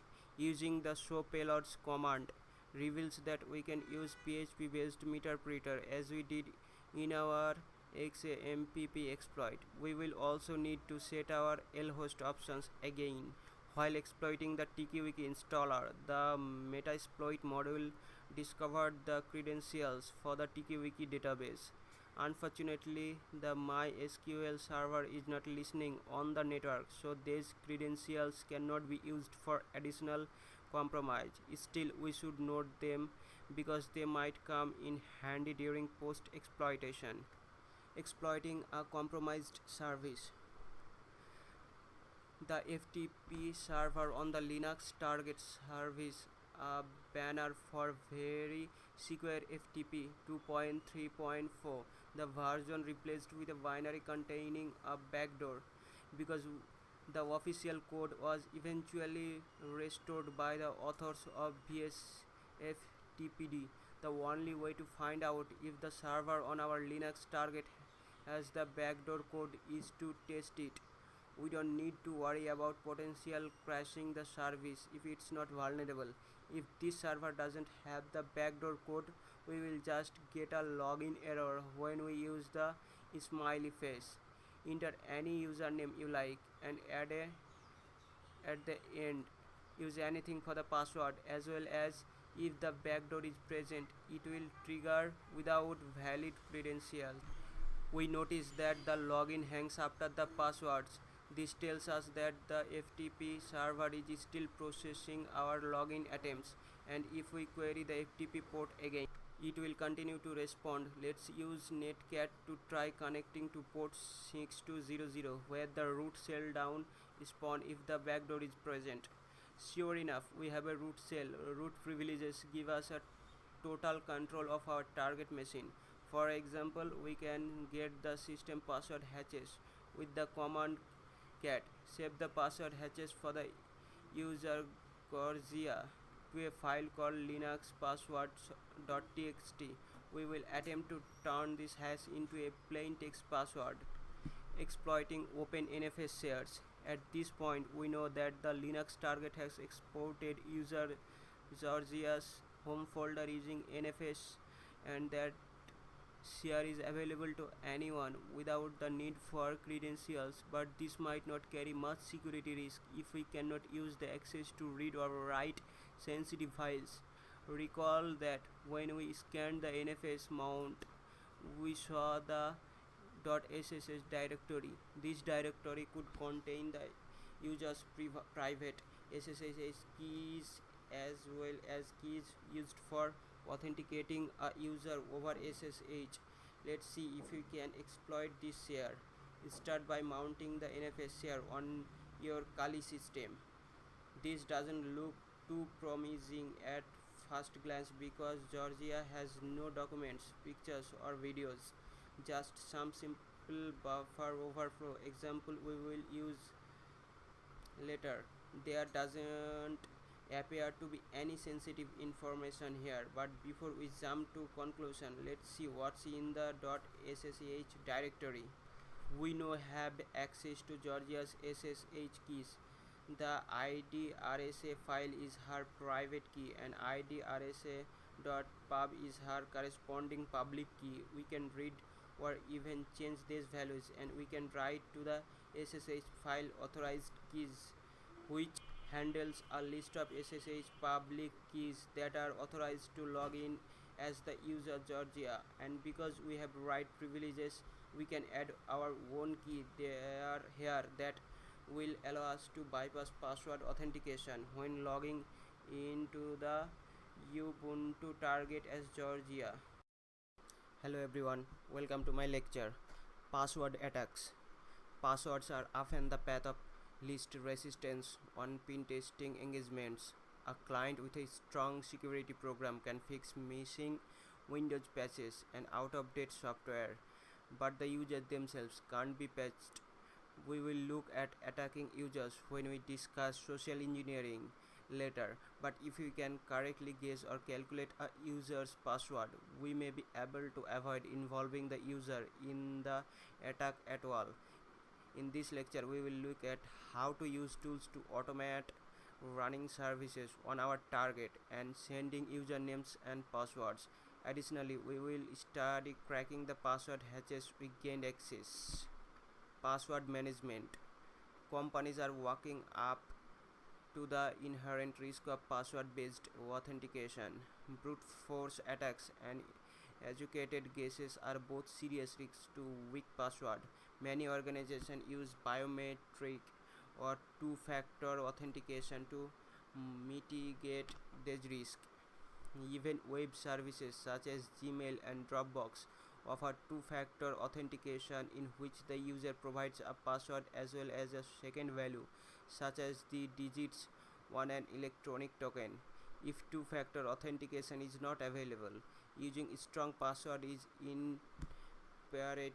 imperative for account security because all that stands between the attacker and sensitive data may come down to a simple string. Strong passwords are long, use characters from multiple complexity classes and are not based on a dictionary word. The passwords we use in this lecture are deliberately terrible, but unfortunately many users don't behave much better when it comes to passwords. Organization can force users to create strong passwords, but as passwords become more complex, they become harder to remember. Users are likely to leave a password that they can't remember in a file on their computer, in their smartphone, or even on a post-it note because it's just easier to keep up track them that way. Of course, password that can be discovered lying around in plain text undermine the security of using a strong password. Another cardinal sin of good password management is using the same password on many sites. In a worst case scenario, the CEO's weak password for a compromised web forum might just be the very same one for his or her corporate access to financial documents. Password risk is something to bear in mind while performing password attacks. You may find the same passwords work on multiple systems and sites. Password management presents a difficult problem for IT staff and will likely continue to be a fruitful avenue for attackers unless or until password-based authentication is phased out entirely in favor of another model. Online password attacks. Just as we used automated scans to find vulnerabilities, we can use scripts to automatically attempt to log into services and find valid credentials. We will use tools designed for automating online password attacks or guessing passwords until the server responds with a successful login. These tools use a technique called brute forcing. Tools that use brute forcing try every possible username and password combination, and given enough time, they will find valid credentials. The trouble with brute forcing is that as stronger passwords are used, the time it takes to brute force them moves from hours to years and even beyond your natural lifetime. We can probably find working credentials more easily by feeding educated guesses about the correct passwords into an automated login tool. The dictionary words are easy to remember, so despite the security warnings, many users incorporate them into passwords. Slightly more security conscious users might put some numbers at the end of their password or maybe even an exclamation point. Word list. Before you can use a tool to guess passwords, you need a list of credentials to try. If you don't know the name of the user account you want to crack, or you just want to crack as many accounts as possible, you can provide a username list for the password guessing tool to iterate through. User lists. When creating a user list, First, try to determine the client's username scheme. For instance, if we are trying to break into employee email accounts, figure out the pattern. The email addresses follow. Are they first name dot last name, just a first name, or something else? You can look for good username candidates on lists of common first or last name. Of course, the guesses will be even more likely to succeed if you can find the names of your target's actual employees. If a company uses a first initial followed by a last name for the username scheme and they have an employee named John Smith, John Smith is likely a valid username. Listing 1 to 9 shows a very short sample user list. You would probably want a large list of users in an actual engagement. Guessing usernames and passwords with Hydra. If you have a set of credentials that you would like to try against a running service that requires a login, you can input them manually one by one or use a tool to automate the process. Hydra is an online password guessing tool that can be used to test usernames and passwords for running services. Following the tradition of naming security tools after the victims or Heracles levers, Hydra is named for the mythical Greek serpent with many heads. Listing 9 to 5 shows how to use Hydra to guess usernames and passwords by running through our username and password file to search for valid POP3 credentials on our Windows XP target. This command uses the L flag to specify the username file, the P for the password list file, and specifies the protocol POP3. Hydra finds that user Georgia's password is password at shame on Georgia for using such an insecure password. Sometimes you will know that a specific username exists on a server and you just need a valid password to go with it. For example, we used the SMTP VRFY verb to find valid usernames on the SL mail server on the Windows XP target. As you can see in listing 9 to 6, we can use the one flagged instead of L to specify the particular username, specify the POP3 protocol, and provide the username and password when prompted.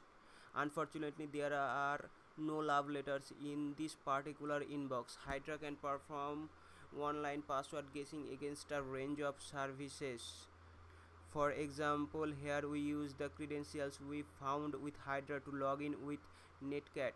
Keep in mind that most services can be configured to lock out accounts after a certain number of failed login attempts. There are few better ways to get noticed by a client's IT staff than suddenly locking out several user accounts. Logins in rapid succession can also tip off firewalls and intrusion prevention systems, which will get your IP address blocked at the perimeter. Slowing down and randomizing scans can help with this, but there is of course a trade-off. Slower scans will take longer to produce results. One way to avoid having your login attempts noticed is to try to guess a password before trying to log in, as you will learn in the next section. Hello everyone, welcome to my lecture. Installing Kali Linux. Kali is the successor to the Backtrack Linux distribution, designed by Offensive Security from the group up as a penetration testing operating system. It comes with a number of tools pre-installed and is based on Debian Linux, so you will also be able to install a wide variety of additional tools and libraries beyond what's on the ways to start. First, grab a Kali VM image from the following URL: http://images.offensivesecurity.com/kalilinux 1.0.9 VM i4867.7z. Download and decompress the image, and then double click to make it VMware player. Fire it up. The default username is root and the password is Tor. This should get you into the full Kali desktop environment. The first thing we are going to do is ensure that the correct version of Python is installed. This lecture will use Python 2.7 throughout. In the shell, execute the following: root at Kali into Python double equal version Python 2.7.3 root at Kali. If you downloaded the exact image that I've recommended, Python 2.7 will be automatically installed. Please note that using a different version of Python might break some of the code examples. You have been warned. Now let's add some useful pieces of Python package management in the form of easy install and pipe. These are much like the apt package manager because they allow you to directly install Python libraries without having to manually download, unpack and install them. Let's install both of these package managers by using the following commands: root at Kali hashtag apt get install Python setup tools Python pip. When the packages are installed, we can do a quick test and install the module that we will use before to build a GitHub based Trojan. Enter the following into your terminal: root at Kali, pipe install git ehub3.py. You should see output in your terminal indicating that the library is being downloaded and installed. Then drop into a Python shell and validate that it was installed correctly. Root at Kali, Python 2.7.3 bracket default March 20, 2014. If your results are not identical to these, then there is a misconfiguration in your Python environment and you have brought great shame to our Python dojo. In this case, make sure that you followed all the steps above and that you have the correct version of Kali. Keep in mind that for most examples throughout this lecture, you can develop your code in a variety of environments, including Mac, Linux, and Windows. There are some chapters that are Windows specific, and I'll make sure to let you know at the beginning of the lecture. Now that we have our hacking virtual machine set up, let's install a Python IDE for development. Wing IDE. While I typically don't advocate commercial software products, Wing IDE is the best IDE that I have used in the past 7 years at Immunity. Wing IDE provides all the basic IDE functionality like auto-completion and explanation of function parameters, but its debugging capabilities are what set it apart from other IDEs. I will give you a quick rundown of the commercial version of IDE. But of course, you should choose whichever version is best for you. You can grab Wing IDE from http://www.wingware.com/ and I recommend that you install the trial so that you can experience firsthand some of the features available in the commercial version. You can do your development on any platform you wish, but it might be best to install Wing IDE on your Kali VM at least to get started. If you have followed along with my instructions so far, make sure that you downloaded the 32bit.dep package for Wing IDE and save it to your user directory. Then drop into a terminal and run the following: root at Kali dpkg I wing d5 5.0.91 i386 deb. This should install Wing IDE as planned. If you get any installation errors, there might be unmet dependencies. This should fix any missing dependencies and install Wing IDE. To verify that you have installed it properly, make sure you can run access it. Fire up Wing IDE and open a new blank Python file.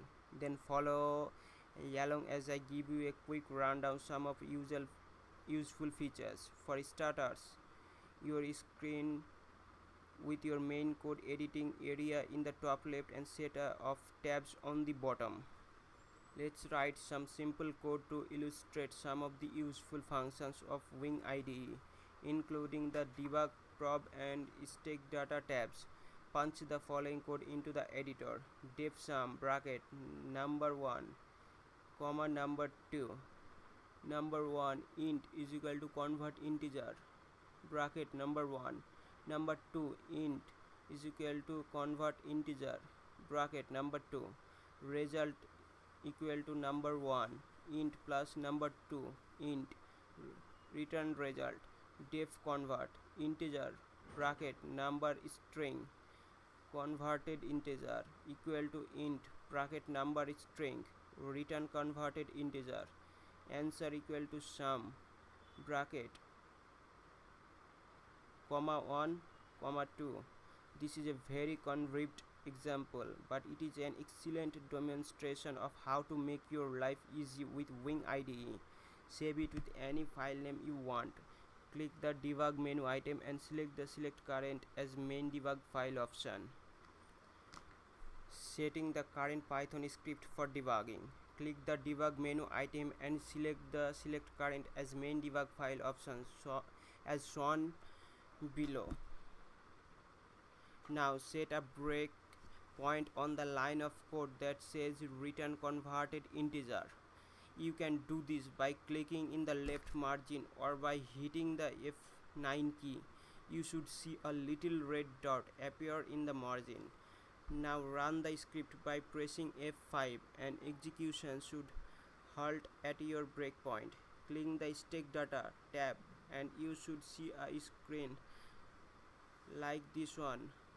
The stack data tab is going to show us some useful information such as the state of any local and global variables at the moment that our breakpoint was hit. This allows you to debug more advanced code where you need to inspect variables during execution to track down bugs. If you click the drop down bar, you can also see the current call stack, which tells you which function called the function you are currently inside. We can see that convert integer was called from the sum function on line 3 of our Python script. This becomes very useful if you have recursive function calls or a function that is called from many potential places. Thank you. Hello everyone, welcome to my lecture. Programmers have a number of third-party tools to create network servers and clients in Python. But the core module for all of those tools is Socket. This module exposes all of the necessary pieces to quickly write TCP and UDP clients and servers, use raw sockets and so forth. For the purpose of breaking in or maintaining access to target machines, this module is all you really need. Let's start by creating some simple clients and servers, the two most common quick network scripts you will write. TCP client. There have been countless times during penetration tests that I have needed to whip up a TCP client to test for services, send garbage data, fuse, or any number of other tasks. If you are working within the confines of large enterprise environments, you won't have the luxury of networking tools or compilers, and sometimes you will even be missing the obsolete basics like the ability to copy/paste or an internet connection. This is where being able to quickly create a TCP client comes in extremely handy. But enough jabbering, let's get coding. Here is a simple TCP client. Import socket target host equal to www.google.com, target port equal to 80, hashtag create a socket object. Number 1, client is equal to socket.socket bracket socket.af inet, comma socket.sock stream, hashtag connect the client. Number 2, client connect bracket target host target port hashtag send some data. Number 3, client send bracket inverted comma get slash http slash 1.1 slash r slash n host google.com slash r slash n inverted comma bracket close receive some data. Number 4, response equal to client dot receive bracket 4096 print response. We first create a socket object with the AF init and socket stream parameters. 1. The AF init parameter is saying we are going to use a standard IPv4 address or host name, and sock stream indicates that this will be a TCP client. When then connect the client to the server and send it some data. The last step is to receive some data back and print out the response. This is the simplest form of TCP client, but the one you will write most often. In the above code snippet, we are making some serious assumptions about sockets that you definitely want to be aware of. The first assumption is that our connection will always succeed, and the second is that the server is always expecting us to send data fast, as opposed to servers that expect to send data to you fast and await your response. Our third assumption is that the server will always send us data back in a timely fashion. We make these assumptions largely for simplicity's sake. While programs have varied options about how to deal with blocking sockets, exception handling in sockets, and the like, it's quite rare for pen testers to build these nice ties into the quick and dirty tools for recon or exploitation work, so we will omit them later. UDP client. A Python UDP client is not much different than a TCP client. We need to make only two small changes to get it to send packets in UDP form. Import socket target host equal to inverted comma 127.0.0.1 target port equal to 80 hashtag create a socket object. Number 1, client equal to socket bracket socket.af init comma socket.sock dgram hashtag send some data. Client.send to bracket inverted comma BBB comma bracket target host comma target port bracket close hashtag receive some data comma addr equal to client dot receive from bracket 4096 print data. As you can see, we change the socket type to sock dgram at number 1 when creating the socket object. The next step is to simply call send to bracket number 2, passing in the data and the server you want to send the data to. Because UDP is a connectionless protocol, there is no call to connect bracket beforehand. The last step is to call receive from bracket at number 3 to receive UDP data pack. You will also notice that it returns both the data and the details of the remote host and port. Again, we are not looking to be superior network programs. We want to be quick, easy, and reliable enough to handle our day-to-day hacking tasks. Let's move on to creating some simple servers. Replacing Netcat. Netcat is the utility knife of networking, so it's no surprise that thread system administrators remove it from their systems. On more than one occasion, I have run into servers that do not have Netcat installed but do have Python. In these cases, it's useful to create a simple network client and server that you can use to push files, or to have a listener that gives you command line access. If you have broken in through a web application, it is Definitely worth dropping a Python callback to give you secondary access without having to first burn one of your Trojan or backdoors. Creating a tool like this is also a great Python exercise. So let's get started. Import sys, import socket, import get top, import threading, import subprocess. Hashtag define some global variables. Listen equal to false, command is equal to false, upload equal to false, execute equal to inverted comma, target equal to inverted comma, upload destination equal to inverted comma, port equal to 0. Here we are just importing all of our necessary libraries and setting up global variables. No heavy lifting quite yet. Now we begin by reading in all of the command line options and setting the necessary variables depending on the option we detect. If any of the command line parameters don't match our criteria, we print out useful edges information. In the next block of code, we are trying to mimic netcat to read data from STDIN and send it across the network.